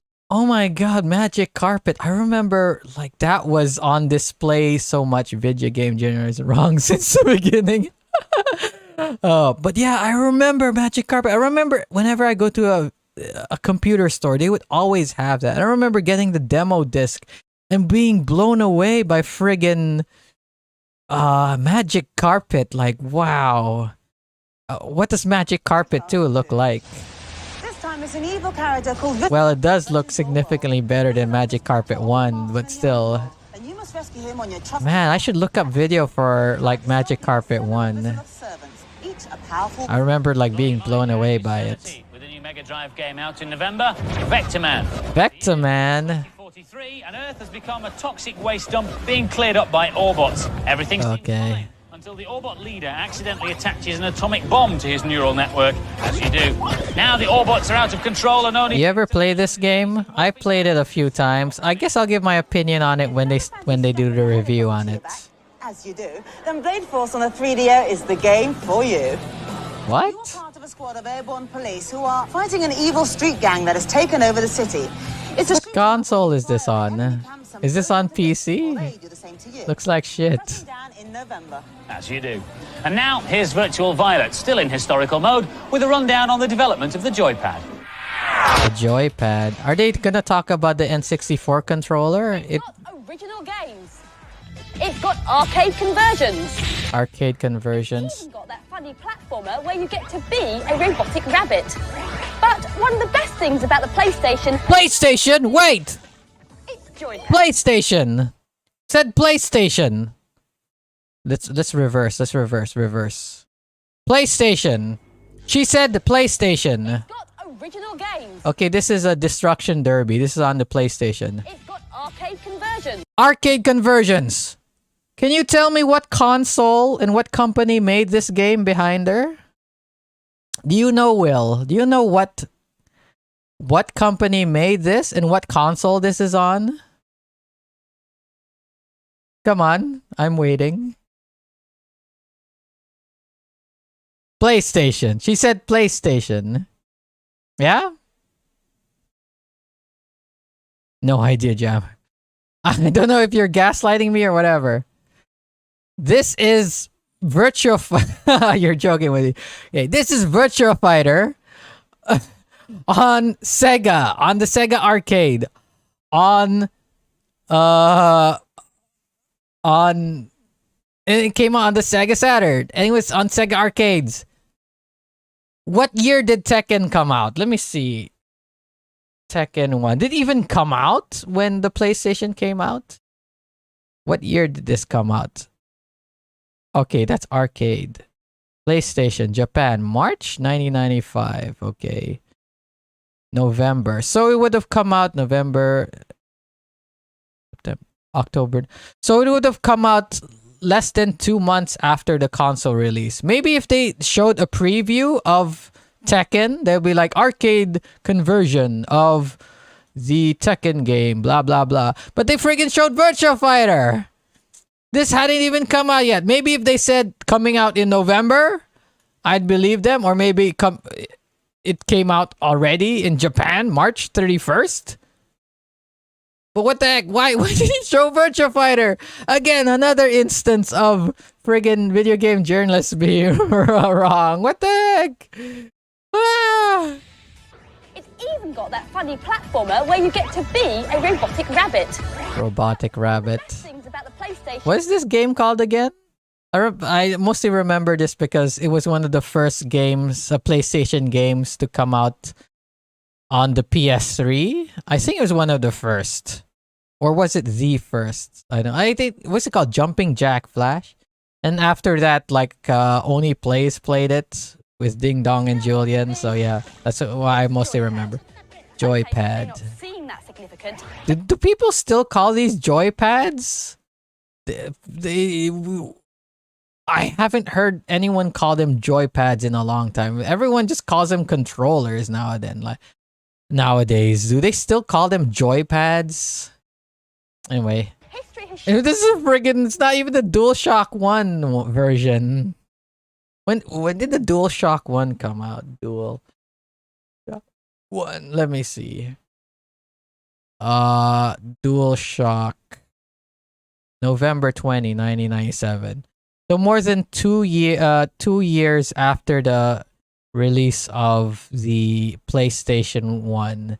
So yeah, like a lot of these games would not be compatible with the DualShock 1. Controllers are more important than you might think. 10 years ago when the... I guess they released it because like Nintendo, their Ultra 64 had an analog stick. So platformers were starting to become popular. So they would have needed to release something to... It sparks joy? Isn't it called Jumping Jack Flash? Or is that something else? Okay, sorry, that's a friggin' song by the Rolling Stones. Spark. Oh, what is...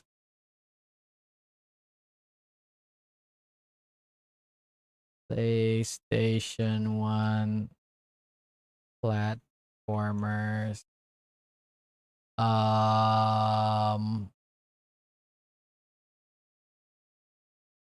Robot rabbit. Jumping Flash, sorry. It's called Jumping Flash. Not Jumping Jack Flash. It was a milestone in video gaming, not least because it popularized the joypad. Okay, so it only had 2 buttons, but at least you no longer had to waggle away on one of these. Yeah, friggin', what do you call it? Atari, they had analog sticks. It's funny to think that they had analog sticks for... That's a movie jammer. It's funny to think that consoles had analog sticks like the Atari, and then they went to joypads because... what do you call it? The Game & Watch from Nintendo had the D-pad and the buttons, and then when they made the NES, that they would take that control scheme from that they had from the Game & Watch into their consoles. And then when the Nintendo 64 and all that came, then analog sticks came back. Those looks phallic. The next advance in console history was the Mega Drive, and it just had to go one better. Oh, look, 3 buttons. 3 buttons. Onwards the SNES. If later Genesis consoles or Mega Drives, they would have 6 buttons. More colourful graphics and a more colourful joypad with twice as many buttons. All essential for mastering sophisticated games. So was the Super NES the first console to have trigger buttons? You know, R1 and L1 that we would call them today. Oh, they didn't have R2 and L2, but they did have triggers on them. So was that the first console to have that? I don't know.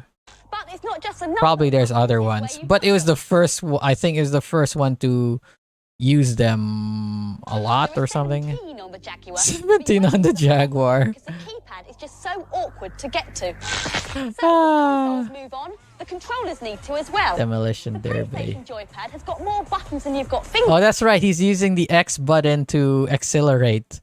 Like, it's only until like I think the Xbox, the first Xbox, racing games, you'd use the trigger on them, but on PS2, like Gran Turismo, you'd still use the X button to accelerate. It's only until the PS3 where they switch to triggers to accelerate and brake. They all seem to be in just the right place.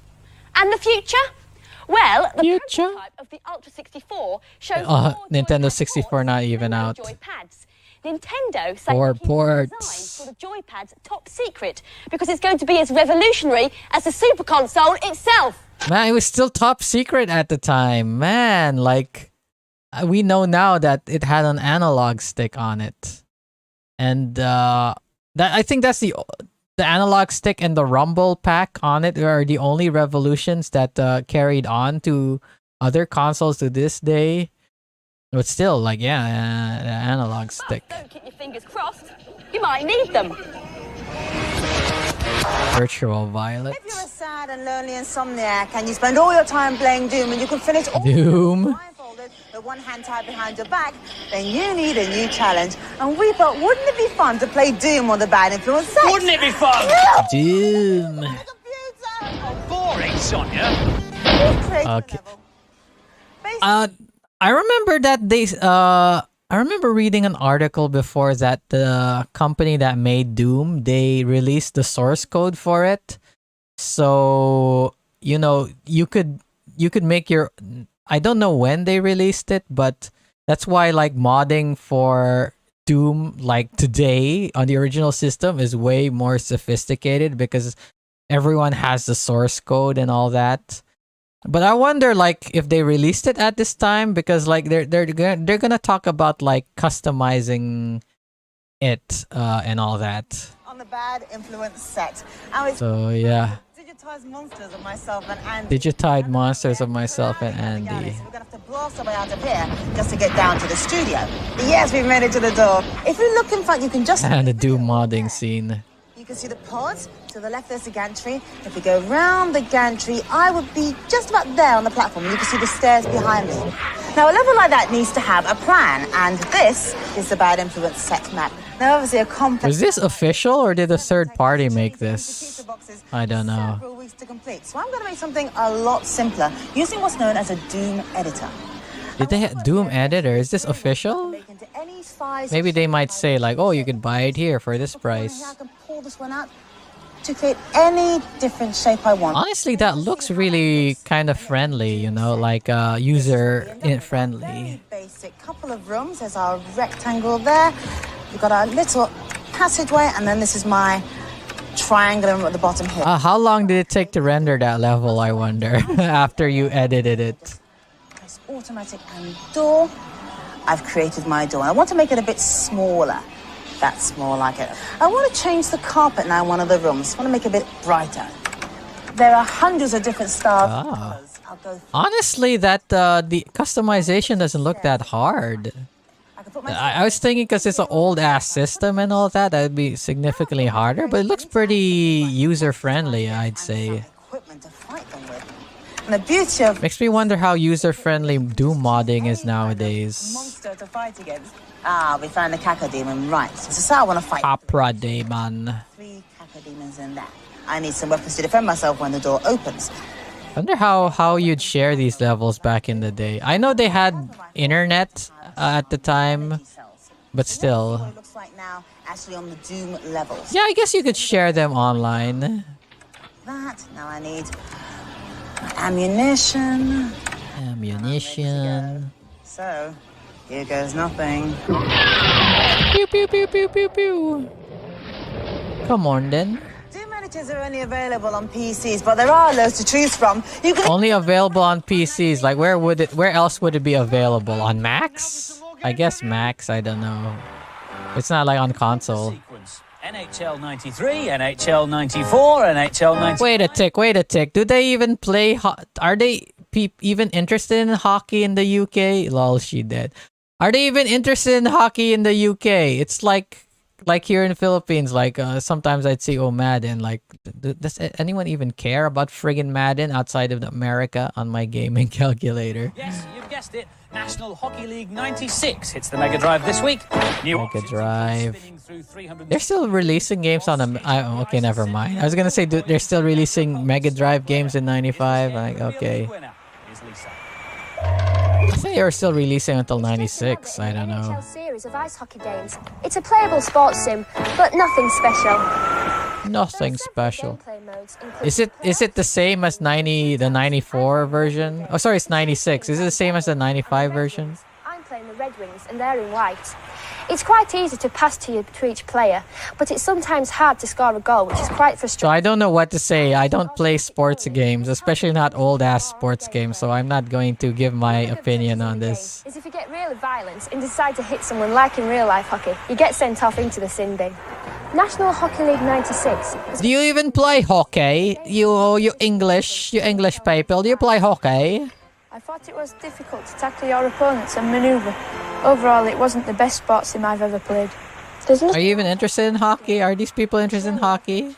And the scores for National Hockey League 96. Both the boys and the girls thought it was skating on thin ice and gave it Thin a ice. 3.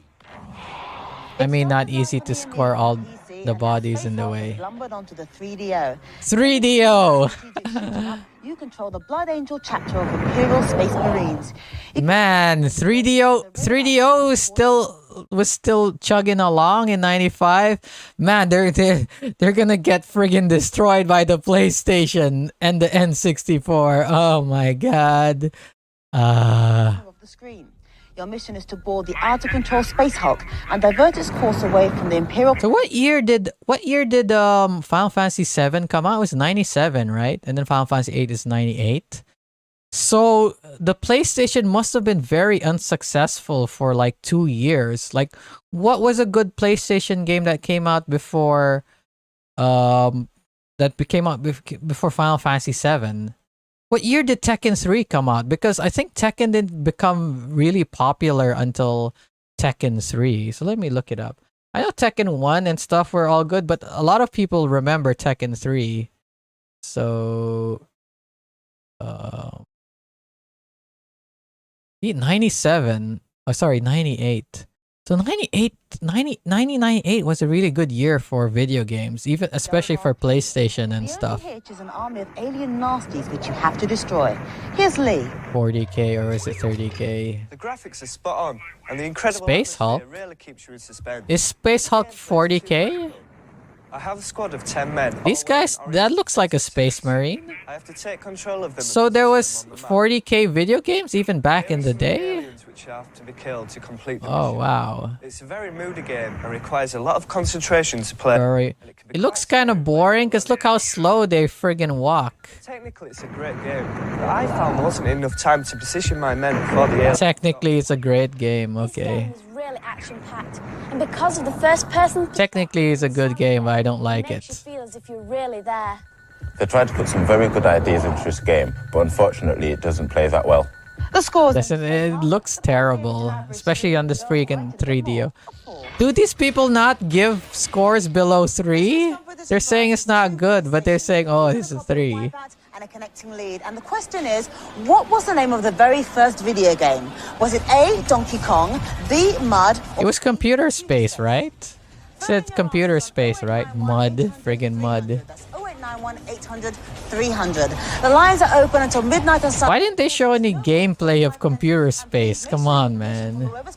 I was curious. I don't remember what it looks like. The prize was a Game Boy with Donkey Kong Land, and we asked you which computer game's character appeared in the original Donkey Kong. Well, the answer Is Jumpman? thousands of you knew was Mario. Mario. Here he is. Look, the lucky winner is He wasn't called Mario at that when it came out. I think it's just called Jumpman. Bad Crew t-shirts.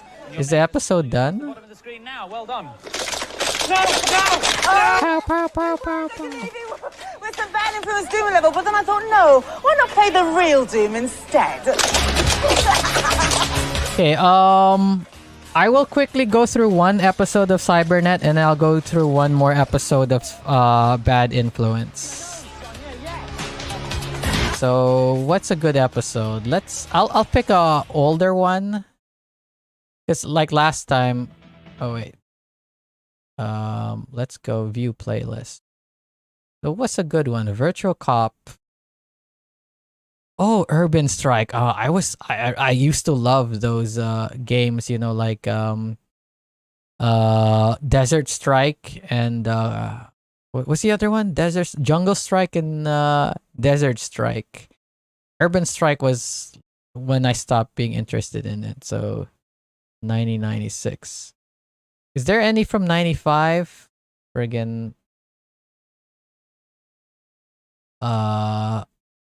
Virtual Cop E3 special. I think we watched this before. International Track and Field, Resident Evil. Oh, you know what? Let's okay, which one are you more interested in? Resident Evil or Banjo-Kazooie? Or should we look at the top 10 video games of all time? Need for Speed 3. Oh, Voodoo 2.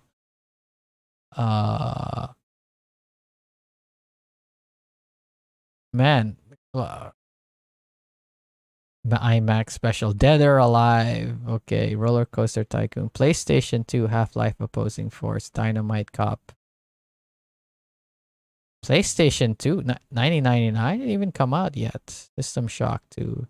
Xeno Warrior Princess. Medieval, Gran Turismo 2, 1999. I think we watched an episode from 1999 before. MSR, okay. October 2003, 2004. Classic ITV. Dead or Alive 3. Dead or Alive 2, 1999.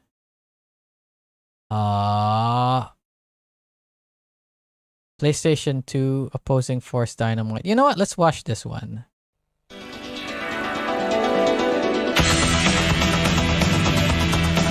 Let's see what their early impressions of the PlayStation 2. Okay, the first episode was, okay, early impressions of PlayStation 1. Now we're gonna get PS2, but PS2 didn't come out until 2000. I think 2000 in Japan and 2001 in America, in the West. Do we have one in 2000 where they talk about the PS2? Dead or Alive 2 came on Dreamcast first, so Cybernet. October. Console War. You know what? Let's watch this one. Console War. PS2, Xbox, GameCube. Sounds like an interesting one. Let's watch this one. The previous episode was newly released console, PlayStation. And this one. And the next episode I'm going to watch is they're going to talk about the PS1. And the PS1 and Saturn already came out for Bad Influence. So yeah, the next one we're going to look at that one. But yeah, let's look at the console war, what they say about it back in the day. 2001. So yeah, the PS2 would have been out by then. Hello, I'm Lucy Longhurst. Welcome. Lucy Longhurst. Today we're going to show you some of the highs, the lows, and absolute no-nos of the year. So come with me as we take a look at some of the best features we've crammed into the last 12 months. Last 12 months. I'm trying not to pause the video because the video is already over 2 hours, but I kind of want to go through more episodes. Oh, friggin' Phantom Menace. Oh, yeah, that came out in 1999.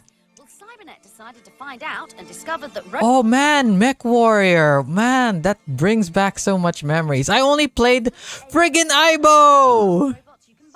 But whilst he may look incredibly cool, man, nostalgia trip, Aibo. I never had any of these, but I remember wanting one so badly. Man, do you know this? Aibo, man. Ayo.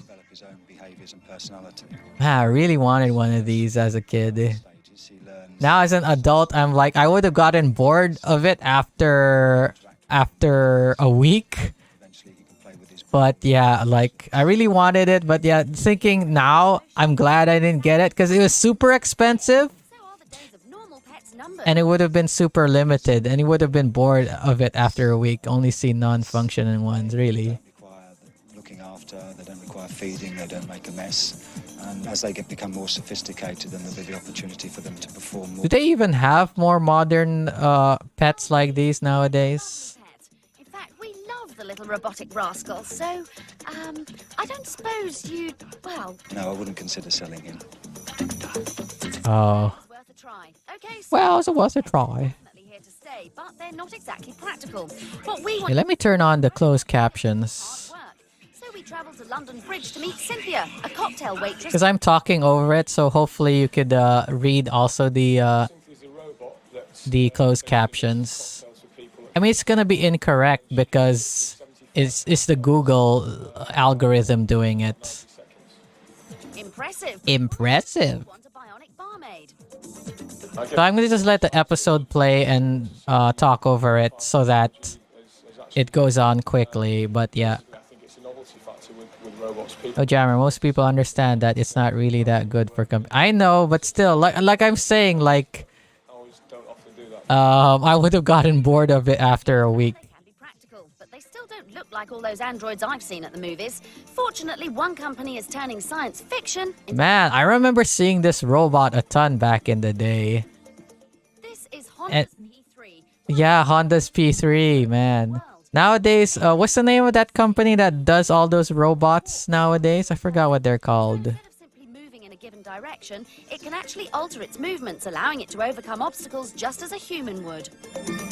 What's the name of that company that does all the robotics now? You could see that what it's doing wrong is...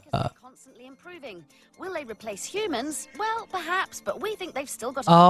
Boston Dynamics. Yeah, if you look, like, I remember I watched a video of Boston Dynamics talking about how their robots walk. If you look at that old robot there from whatever, you could tell what they're doing wrong. Because like the Boston Dynamics guys, they say like, how do people walk?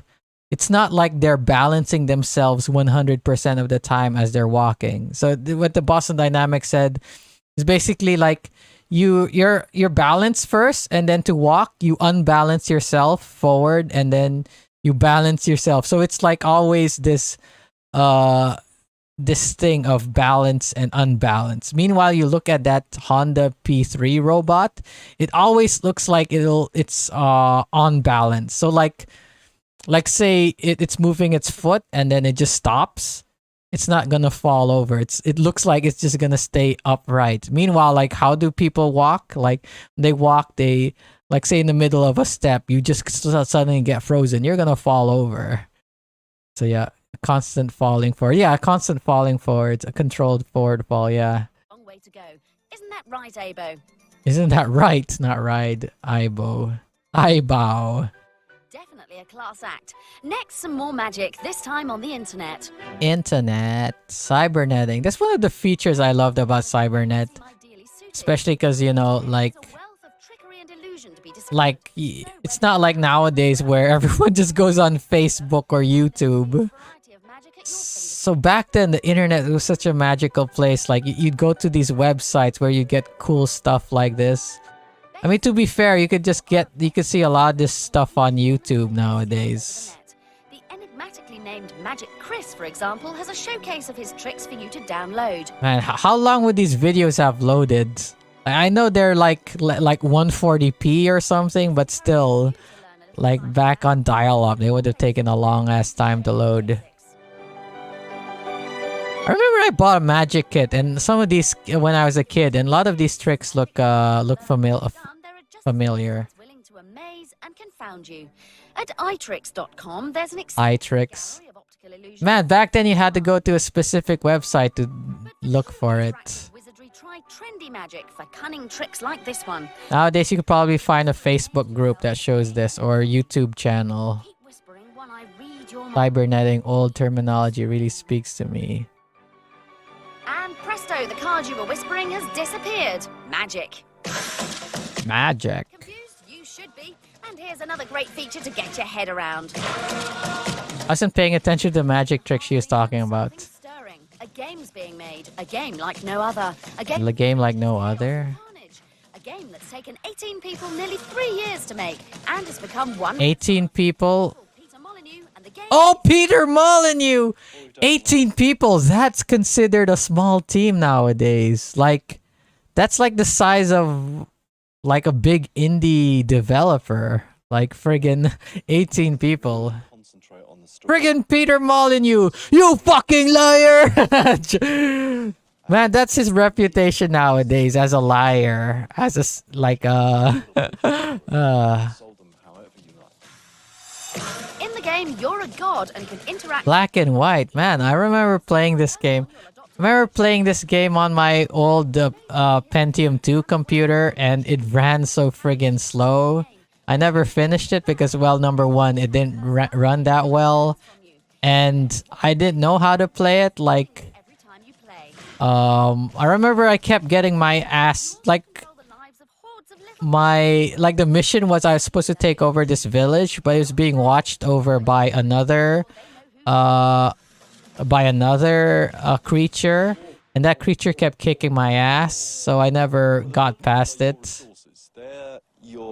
So yeah, it's pretty difficult. I think nowadays I'd be able to do it, but yeah, back then I was like just a dumb kid that couldn't get understand the game mechanics that well. And so the big challenge really is to really run the world in the way you want it run. It's fun treating your friggin' Peter Molyneux. Worship you, giving you more powerful spells. We asked the game's this was before friggin' Fable, where a lot of people, I think Fable was when Peter Molyneux. That's when people stopped liking him after Fable 1 came out. Like, what did he say about Fable 1? You could get a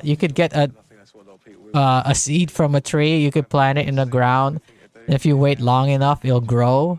And they never did that in the game. It never happened in the game. So I get to put the visions in my head into reality, and there just cannot be a better thing to do. Look out for even more incredible news about Black and White soon. Man, Lionhead Studios is gone. I think they got bought out by Microsoft or something, and then they just got closed. Yeah, big promises. Peter Molyneux is the big promises guy, and that never delivers.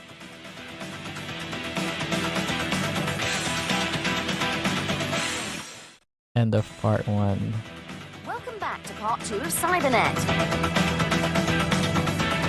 What? Why does it say egg there?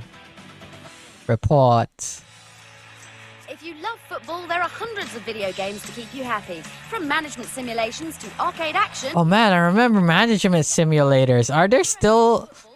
I remember the football management simulators were so big back then.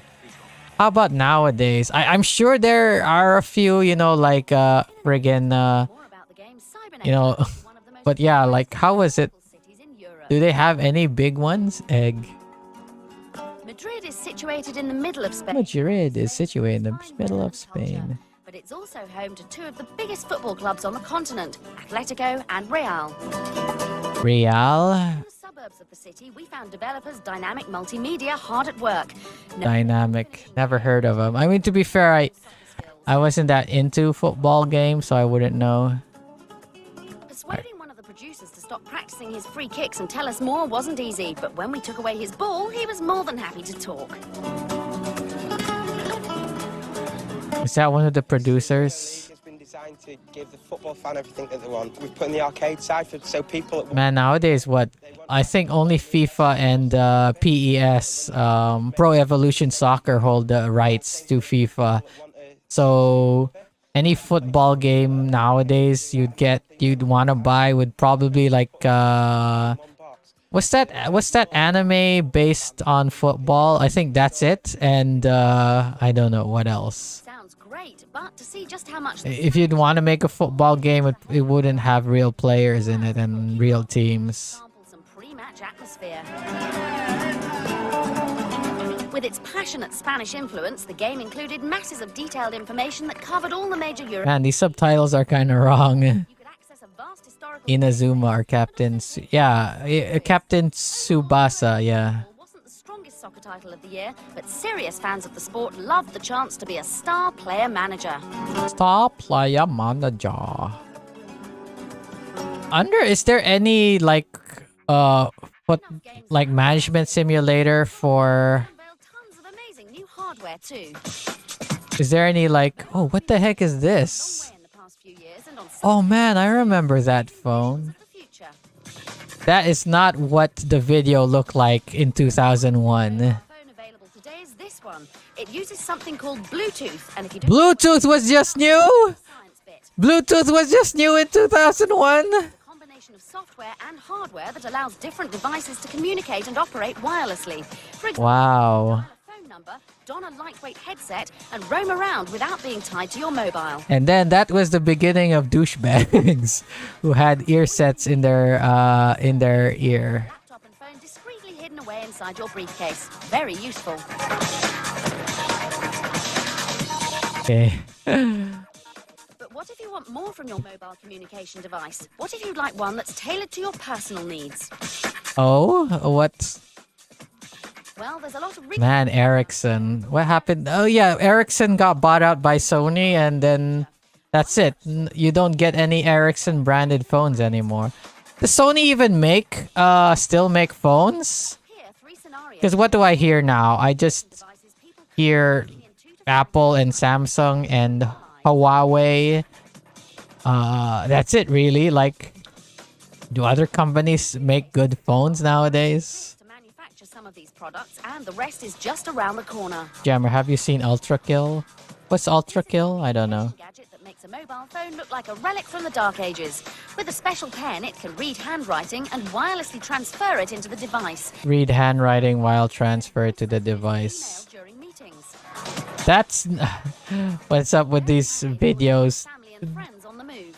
What the hell is that thing? It looks so ugly. No wonder I never caught on. What the heck is that thing? And have more than one function, so don't think gamers will be forgotten. Using yeah, that's definitely concept video. Those devices would not run that well, and you wouldn't be able to see the video you're looking at because you're outside. You'd barely be able to see what's on it. It's a FPS. Try looking it up. Oh, I think I do. I think I did hear about it. Send it anywhere in the world. It sounds familiar, yeah. So if you're the kind of person who couldn't find the 300-meter tall Eiffel Tower, the future... Oh, here's my photo that's like less than 720p in size. Man, the photos from phones back then, terrible. Especially 2001. Ugh. Oh, all right. You want more games? Well, we had them. Here's a look at the newest consoles from Japan. Newest consoles from Japan. Race coming, and you're Is that considered a console? Is an arcade machine considered a console? But which one are you going to take? Ooh, PS1, PS2, GameCube. To help you decide, we had a chat with each of the companies involved, and unsurprisingly... Did the GameCube sell better than Xbox? No, I think Xbox sold way better than than the GameCube because of Halo and Halo 2. The Xbox is the most powerful video game console that's ever been designed.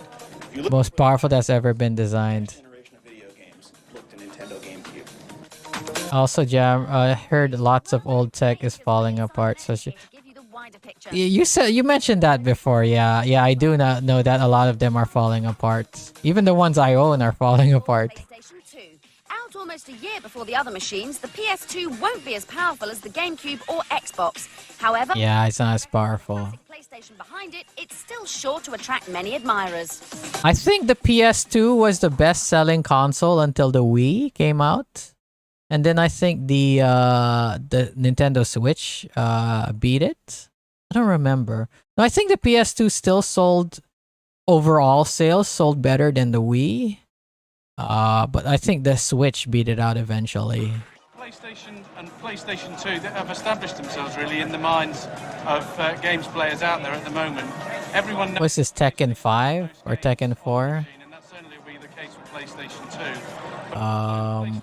What's this, Ridge Racer? I don't know. Matrix. The machine is going to allow you to do. Yeah, I think you can watch DVDs. Yeah, that's one of the big. That's one of the big draws of the PlayStation 2 back then. That's why a lot of people bought it, because you also watch DVDs on it. Gamer don't know his Tekken lore. No, I don't know. I've only played Tekken 7. I've only played Tekken 6 and Tekken... Yeah, Tekken 6 and Tekken 7. And I barely played it. Oh, Tekken... Oh, that's Tekken Tag. Okay, Jin is dead. PS2 does, of course, have the millions of PlayStation owners to base its hope. Yeah, it's also backwards compatible. PS2 was backwards compatible, so you could play on games on it. Where are all those great games going to come from? Well, apparently Microsoft's got that one covered. Was Halo 1 a launch title for Xbox? I don't remember, so it could be one of the spin-offs on early Tekkens. I think it was Tekken Tag. They showed Tekken Tag. For the entire market and industry to move forward. So we're partnering with software. What the heck is this thing they're showing? Europe and Scandinavia and North America to bring the most exciting content to Xbox. What the heck is that? What the fudge? The Xbox will have to depend on other companies to produce top-tier GameCube. simply making it easier for outside developers. Oh, I remember that game. That was a really good game. That Rogue Squadron, I think. Made the machine far simpler to program. Oh, let me comment about this real quick. So one of the reasons why a lot of people back in the day, they didn't like Wind Waker and the more cartoony thing is because they showed this footage here. A lot of people were like, whoa, realistic Link. Oh, adult Link. Wow, gritty Link. Because, you know, like, I think a lot of people were kind of annoyed at the kiddie games of Nintendo, so they were really hoping for something like this for Zelda. And then when Wind Waker came out, they're like, oh man, cartoony look, which is funny. And now in retrospect, a lot of people love the Wind Waker and they kind of wanted to go back to that style. And like the latest Zelda one, like Tears of the Kingdom and not Skyward Sword, what's the other one? What's that other's? Little get wrecked past gamers. Yeah. What was the what's that launch Zelda game on Switch? What was it called again? Yeah, Breath of the Wild. Breath of the Wild. I guess it's like a mix of it kind of uses cell shaded and it's like a more adult Link. Breath of the Wild, yeah. What makes the Nintendo GameCube unique compared to our competition is that it's a box that's targeted solely at gaming, not box. A home multimedia internet appliance. All Nintendo has been about for 100 years is gaming and internet. 400, which is weird because like PS2, it succeeded because it was a multimedia thing. You could play music CDs on it. You could play DVDs on it. All that. Meanwhile, then that eventually became not that big of a selling point when PS3 came out. It definitely was not a selling point when Xbox One came out. So not Xbox One, not this one, Xbox One, Xbox O and E, as in the third Xbox, the Xbox after Xbox 360. Remember how much they kept pushing TV? You could watch the TV on it.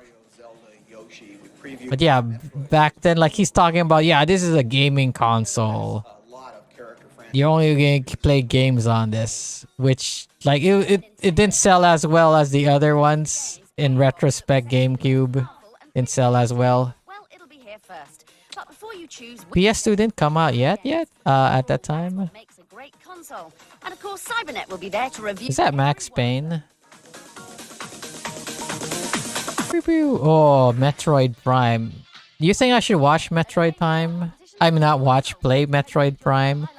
I remember I played Metroid Prime 3 a little bit. I didn't enjoy it, so I don't know if I'm gonna enjoy Metroid Prime 1. What the heck? Make them even more stunt friendly. Okay, let's go back to Bad Influence.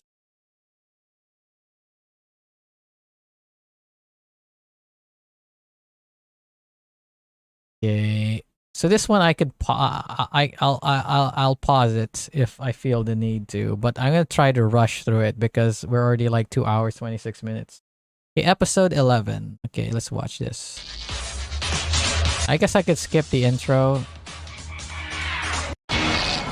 Welcome to a very, very special Bad Influence. Special Bad Influence. Console ever was launched in Japan, the Nintendo Ultra 64. Naturally, Violet Berlin and the Bad Influence. He's still calling the Ultra 64. It was, like you said, it came out in Japan, so it would have been called the Nintendo 64. Why is he still calling it the Ultra 64? It's finally here, and after reporting on the console, its unique controller, and Unite controller. Now, in retrospect, like people like, oh, only the analog stick was good, but the controller was kind of weird having three ways to hold it. Vector Man. A Vector Man again. The last one we watched had Vector Man in it. Why are you showing puppies? They got hairs on the sofa and leave other things on the carpet. What you really need is an interesting pet that keeps you busy without ruining the furniture. And here's the answer. So the Cybernet thing we watched had Aibo on it. Now they're talking about more virtual pets. Take 2 days to put the water in, let it settle down. But I've cheated that ever so slightly. I've got my water in already using some special Vector Man never dies. Well, so now we can start to build the aquarium. Let's start with a new backdrop. How about Milky Way? Yep. That's nice. Now, every good aquarium has a lot of these games back then with the fish and all that, it would have also not only been a game, it would have been also like a screensaver. His position in the aquarium, so I can move him around. You have games nowadays where you could, I mean, obviously you'd have games like these, like you could get them on Steam. But yeah, could you... But yeah, they're not that useful anymore. Is there like a wallpaper on Wallpaper Engine where you could kind of feed the fish in your wallpaper? That'd be cool if Wallpaper Engine had a feature like that, or if there's a wallpaper in Wallpaper Engine where you could do that. What about another species of fish? Neon. Because you could do stuff like this, like how Wallpaper Engine works nowadays. Maybe I should look that up. That would be cool. Like, what about Florence? And there it is. Have virtual pets in your wallpaper. The art of keeping fish is in keeping them alive. So I have to make sure they're fed regularly and that the water is kept clean and at the right temperature. But if you get bored and you want to irritate them, you can use the mouse to knock on the tank. Ron! Hello, Ron! Ron! Run, tap, tap, tap, tap, tap, tap, tap, tap. What life's like from a dog's point of view, you can either get yourself a job as a researcher on Bad Influence or check out this new CD-ROM for the PC. Ah, CD-ROMs. What the fudge is that? Domesticated mutt with a taste for chasing cats and... That's the thing, you don't see much reviews of kids software or kids games nowadays on stuff. Meanwhile, back then, you see a ton of them. But yeah, like, how is the kids games and kids interactive media nowadays.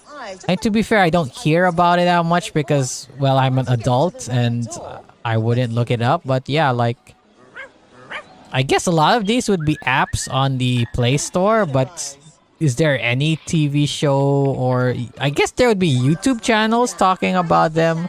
I think a lot of them would be like shovelware. Like I see a lot of my nephews just talking about stupid when they're playing games that like it's either just Roblox or just some random ass looking game on the phone. You know those games where like you have to skip the ads. I remember my niece like always bugging my brother to skip the ads in those games. Constructed from elastic. She hasn't learned how to skip them. She learned how to skip a few of them, but not all of them. Oh yeah, Vector Man. Left behind by mankind when they scarpered to the stars to avoid pollution. With us so far. So the last video, it was what, a preview? Okay, I'm gonna pause and give my opinion of Vector Man. I find this game dead boring. To be fair, a lot of these old retro games I find really boring, even though like back in the day they're really good.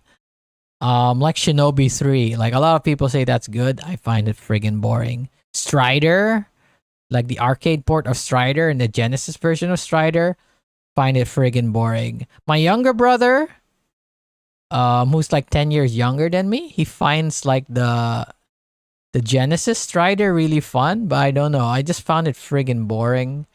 Castlevania, especially, yeah, the old ones, I find that really boring. I never tried the Symphony of the Night, so I don't know. Maybe I find it boring because, like I said, Hollow Knight also I didn't like it that much, even though I could see how it's really good and a lot of people like it. I don't know. I just don't like it. So I don't know. It's maybe my opinion on Vector Man ain't that great. Is not that good because, like I said, like I find a lot of other games like boring, like Castlevania. I don't know. Let's see their opinions on it. Very challenging. I really enjoyed it. Very challenging. One of the water worlds. The basic aim of this game is to shoot. But although there are some Sega games I really like what's that shooting game? Shooting. There's tons of shooting games. Gunstar Heroes, man, I love that game. Gunstar Heroes, really fun. And Dynamite Heady. Like at first I thought I wasn't gonna like it because I don't like games like Vector Man, but I played Dynamite Heady. It's so fun.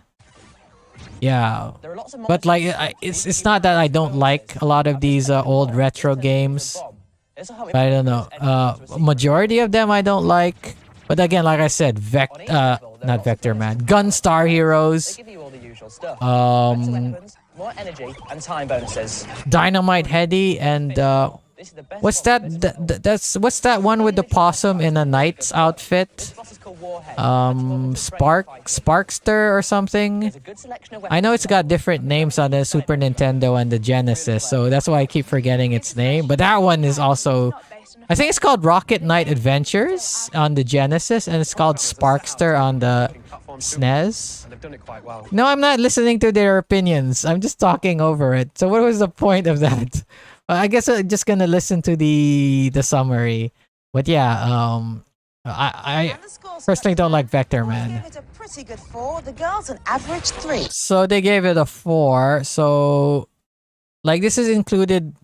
Usually this game is included in like classics collection. So a lot of people like it. I personally don't. So I guess these opinions stack up to how people see it nowadays in retrospect. I don't know. Good scores for Vector Man. Now a history lesson. 3. I should have let her turn on the thing. Started in Violet Berlin's hair looked like this. Why are you talking about her friggin' hair? Available to the happy gamer. The two 8-bit machines were the NES and the Master System. The Master System. Oh yeah, Master System in the UK apparently was really, really popular. Like, I'm not sure how popular it was in Japan, but in the UK it was really, really popular. So, I guess like that's why he's talking about it. Super Mario Brothers on the NES and New Zealand Story on the Master System. More advanced consoles were the two 16-bit machines. I'm not sure which one is more popular. Not sure if SNES or Genesis is more popular in UK, but I remember like the Genesis was really popular in US because it had a lot of sports games, a lot of the NBA, the NFL games, and the hockey games on the Genesis were really popular in the US. But so I don't know, but you know, a lot of those sports games aren't that popular in UK, so I don't know. So I don't know if it was that popular in the UK. They had more color and more depth in their games. Games like Sonic on the Mega Drive. Sonic and the Mega Drive. This is what, 95? Like friggin' Sonic 3 and Knuckles would have been out already. Console arrived, the 3DO. 3DO? Rather than the bedroom, and it could play music CDs and photo CDs. Music CDs and photo CDs. And last year, the hairstyle looked like this. And the 3DO was joined by the Jaguar from Pioneering Games. Jaguar. Notice that they didn't talk about the Intel. No, what's it called? Intel television. The CDI. Notice no mention of the CDI. That's how terrible it was that they didn't even talk about Philips CDI, which had Nintendo games on it. It had Legend of Zelda and it had Mario on it. And then no mention about 3DO and Atari Jaguar. These next generation machines are much faster than the 16-bit. Do people even remember these consoles? People remember the NES, the Genesis and whatever. 3DO and whatever, no. When Sega launched the Saturn with games like Daytona USA. Daytona! Man, friggin' Sega Saturn was a disaster. Like, I think barely anyone owned it. And looking back, it didn't have that many great games. Mostly, I think, because Sonic didn't come out on it, unfortunately. PlayStation with probably the best beat 'em up ever in the shape of Tekken. And like friggin' PlayStation and N64 had a bunch of really good games. The game was first shown publicly. Why is it calling the Ultra 64? Wouldn't it came out in Japan? You're talking about it already releasing in Japan. Would have been called Nintendo. I don't know. Oh, okay. I think it's not out yet in Japan because she has to go to this event to play it instead of buying one or whatever. Have gone to heaven. You wait years to see one Ultra 64 and then 100 all come along together. Ooh. A big letdown. Only 2 playable games. Only 2 play. And Super Mario 64. Kirby Bowl? What the heck is Kirby Bowl? Although the console is Okay, the console hasn't come out yet. That's why they're still calling it the Ultra 64. deter the thousands of journalists and games publishers who came to see the latest. Wow, look at that. So why was this such an important event? Man, it's gotta be terrible because the chairs, they aren't, you know, the chairs are all flat on the ground rather than it being like a football stadium where the chairs are elevated. 64-bit. To be the official launch, but there was still a lot of secrecy. When we asked nicely, they gave us permission to film. Well, sort of. Sort of. So excited! I've been waiting over a year to get my hands on this new console. What year did the N64 come out? Nintendo 64, 64. Okay, June 96, September 96. So this is episode 11, so it would have still been 95. So it wouldn't have come out until a year. Oh, it came out in March in the EU? So it came out earlier in Europe than it did in North America? That's weird. But still, like, it would have been a few months until it came out. All I've got to do is work out how to play it. The controller has got 3 handles, so you can either hold it like that. People don't know how to play People don't know how to play it nowadays. It's funny. On the top, at the sides, and even underneath. Right, here goes. Wish me luck. People don't know how to use this controller until today. And yes, you are while watching the game screen. The controller is so awkward that that a lot of these N64 games don't play that well on the Nintendo Switch Online service, because the button placement of the buttons is so weird. So you'd probably have to buy the N64 controller for the Nintendo Switch to have a good time or something, or customize your own controls or whatever. Play the game. The images are detailed, smooth, and easily superior to anything currently available.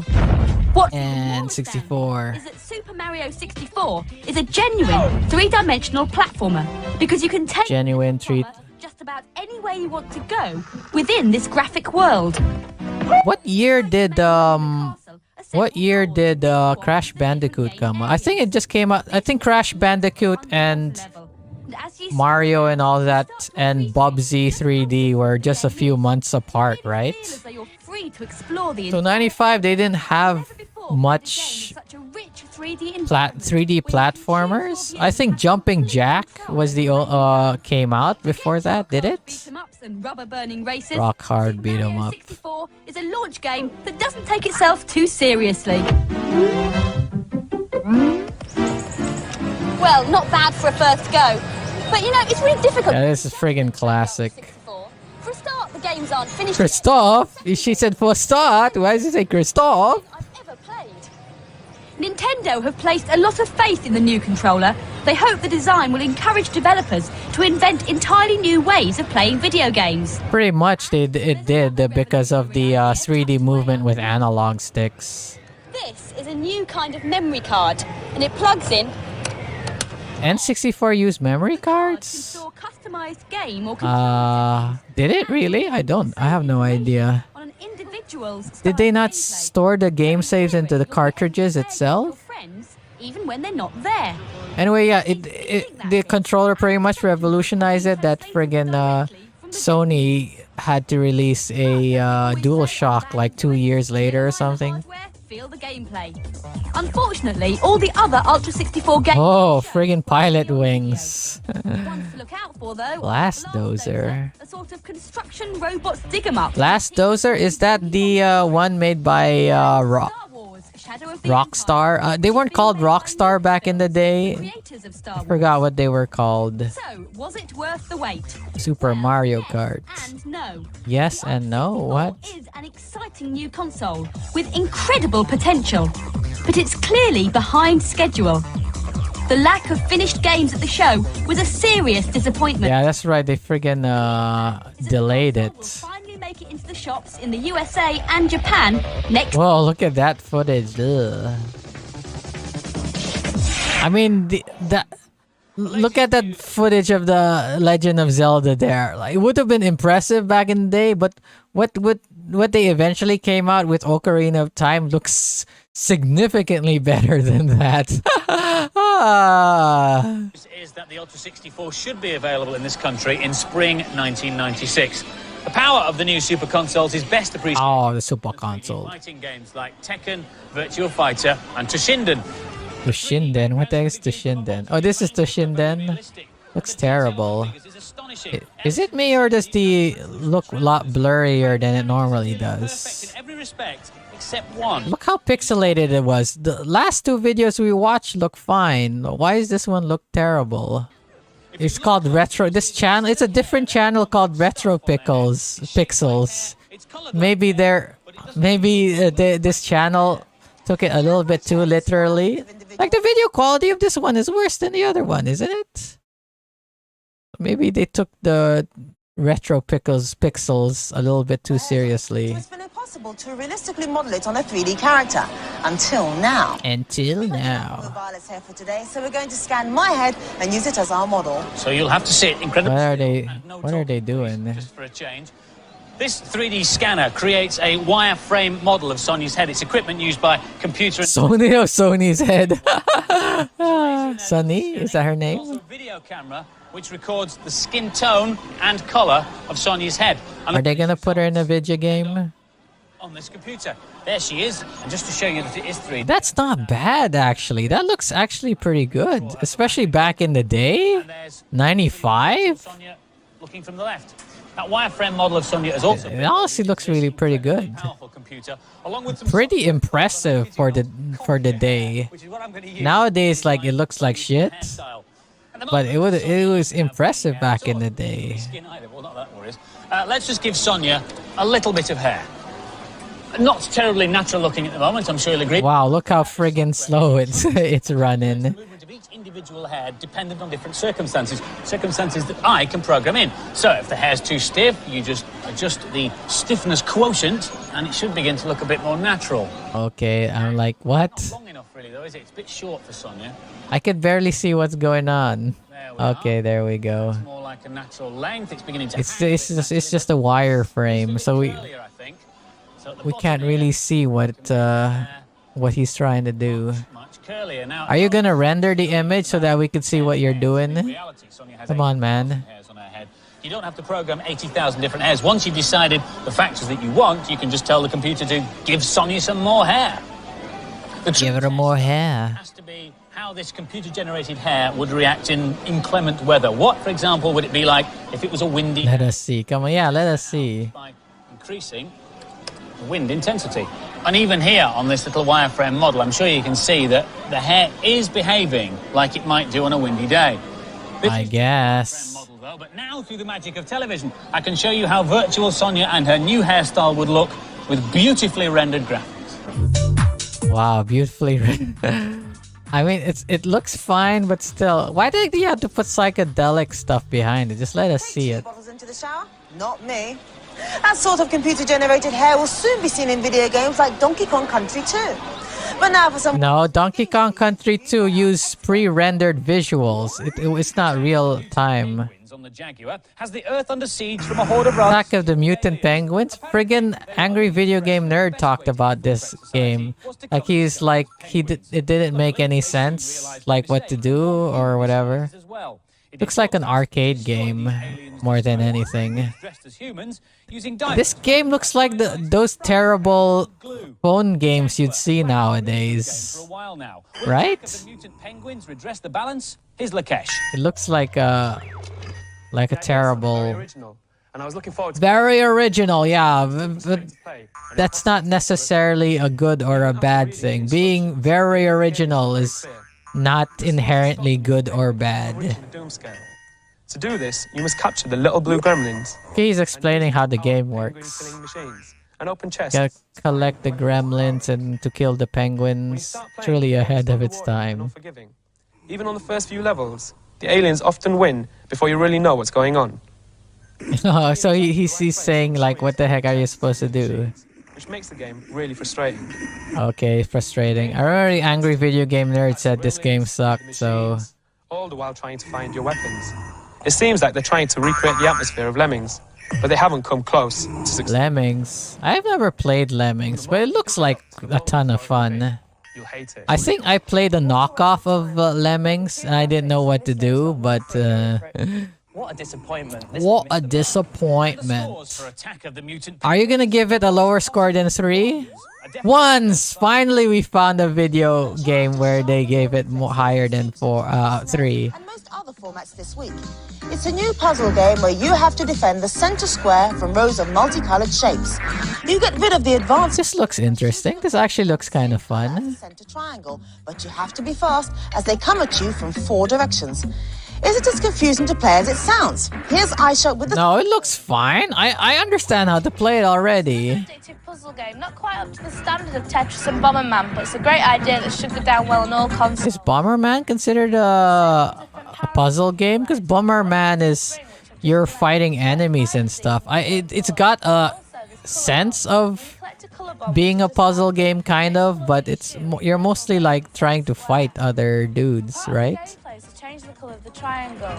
You do this by shooting a shape of a different colour to the triangle already. You get the maximum points by zooming a whole line of the same coloured shapes with your triangle. At the start of the game, it's best to let the lines build up so you can get loads of points while the game's slowest. I already figured how to play it just by watching. I would have liked a bit more variation in the gameplay. It's one of those games that you'll find frustrating, but you'll just keep coming back for more. This is a really fast game. Why does that reviewer always talk about frustration? I mean, to be fair, if you're frustrated with a game, yeah, you should say it, but you know, whatever. 4? It's fine, I guess. Never heard of that game before, but it looks kind of fun, I guess. It's actually a Mega Drive with a copy of Vector Man. And the Vector Man. What breed is this puppy? Is it A, a golden retriever? Frustration gaming. Alsatian? Or C? Isn't that a golden retriever?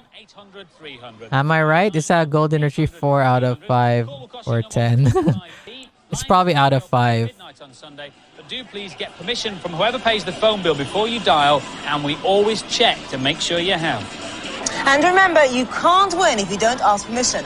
Now, You get asked permission, okay. with a copy of the original new game Worms, Worms, ooh. Worms 2 and Worms Armageddon. Like, Worms Armageddon is so... It's like one of the best, like, my favorite games of all time. But the lucky winner is Martin Crooks from Sheffield. 10 Should I put that on my list of games to play, like, Worms Armageddon? Well done to you. Next week, Violet Berlin checks out an air sea rescue simulator with star guests in the shape of the gladiators and some coin-op conversions in the studio. But we'll leave you with... Even though this episode was like a minute longer than the Cybernet episode we watched, like, I don't know, like, I feel like I got more entertainment out of the Cybernet episodes than I did from this one.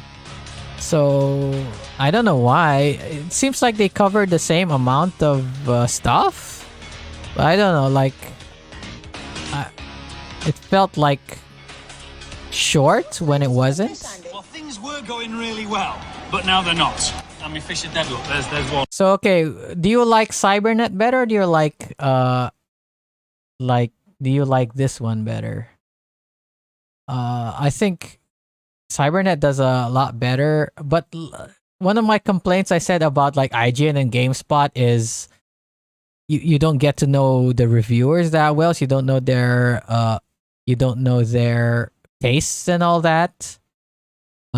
So like for Cybernet, like you would get a sense of it. Definitely not. And you get a sense of it more for this one because, like, you know, the kids are giving their review. So if you watch it long enough, and I guess you know the kids, like, from watching that long, that you'd get a taste for it. But of course, the game reviews are what, like, less than 5 minutes? Maybe like definitely less than 5 minutes. So obviously it's not gonna compete. But yeah, I think Cybernet feels way better. Yeah. And especially get these less cringe hosts doing it. But anyway, okay, it's already 8 o'clock. So definitely not gonna play Tales of Symphonia. So I'm just going to go okay, I'm gonna let another episode play while I give my outro. So no Tales of Symphonia today because this video went on for 3 hours instead of 2 hours, and I guess I'll just go to bed. I guess I'll stay up for an hour and then go to bed. But yeah, tomorrow some more Tales of Symphonia. Let me look at my schedule. So on the 5th I'll be in the province. So 5, 6, 7, 8, 9. So 1, 2, 3, 4, 5, 6. 6 days, almost a full week. I won't be streaming. So tomorrow and day after tomorrow, I'll play Tales of Symphonia. And then I won't play it until Monday night. But yeah, I'll try. Most likely I'll be playing Ratchet and Clank on the PS5 while I'm there. I'm gonna try to get some footage because since you know the PS5, it's like the PS4. I think you could record footage onto it, so I'm gonna try to get that footage so that, and then I might talk about it on Monday. What do you think? Should I just on Monday? Should I let the footage play and I'll talk over it? Sorry, Jam. This week until Holy Week, I have what? Tover? What's Tover? But anyway, yeah, like even me, because someone is sick. I mean, yeah, I'm busy during Holy Week. You're busy, so I guess we're both fine. But for Monday, I don't know. I don't know. What do you think when I do a Ratchet and Clank? Should I? So I'm taking. You're taking over. Okay, so for Ratchet and Clank, should I just like get like an hour's worth of video and talk about my impressions of the game? Or you know what? I guess I'll talk about my impressions of the game like before Tales of Symphonia plays. Or maybe after I play Tales of Symphonia. So the beginning of my stream on Monday will be Tales of Symphonia. And then the last like 10 minutes will be for Ratchet and Clank. So I'm gonna like play 10 minutes of gameplay and then talk about I'll like review Ratchet and Clank.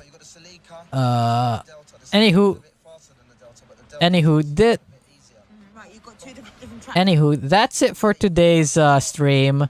Thanks for joining me, Will. I'll see you again on... Oh, I'll see you tomorrow. Yeah, tomorrow and day after tomorrow. But yeah, thanks for watching. Whoa, Virtua Fighter 2. Anyway, thanks for watching. See you tomorrow. Bye for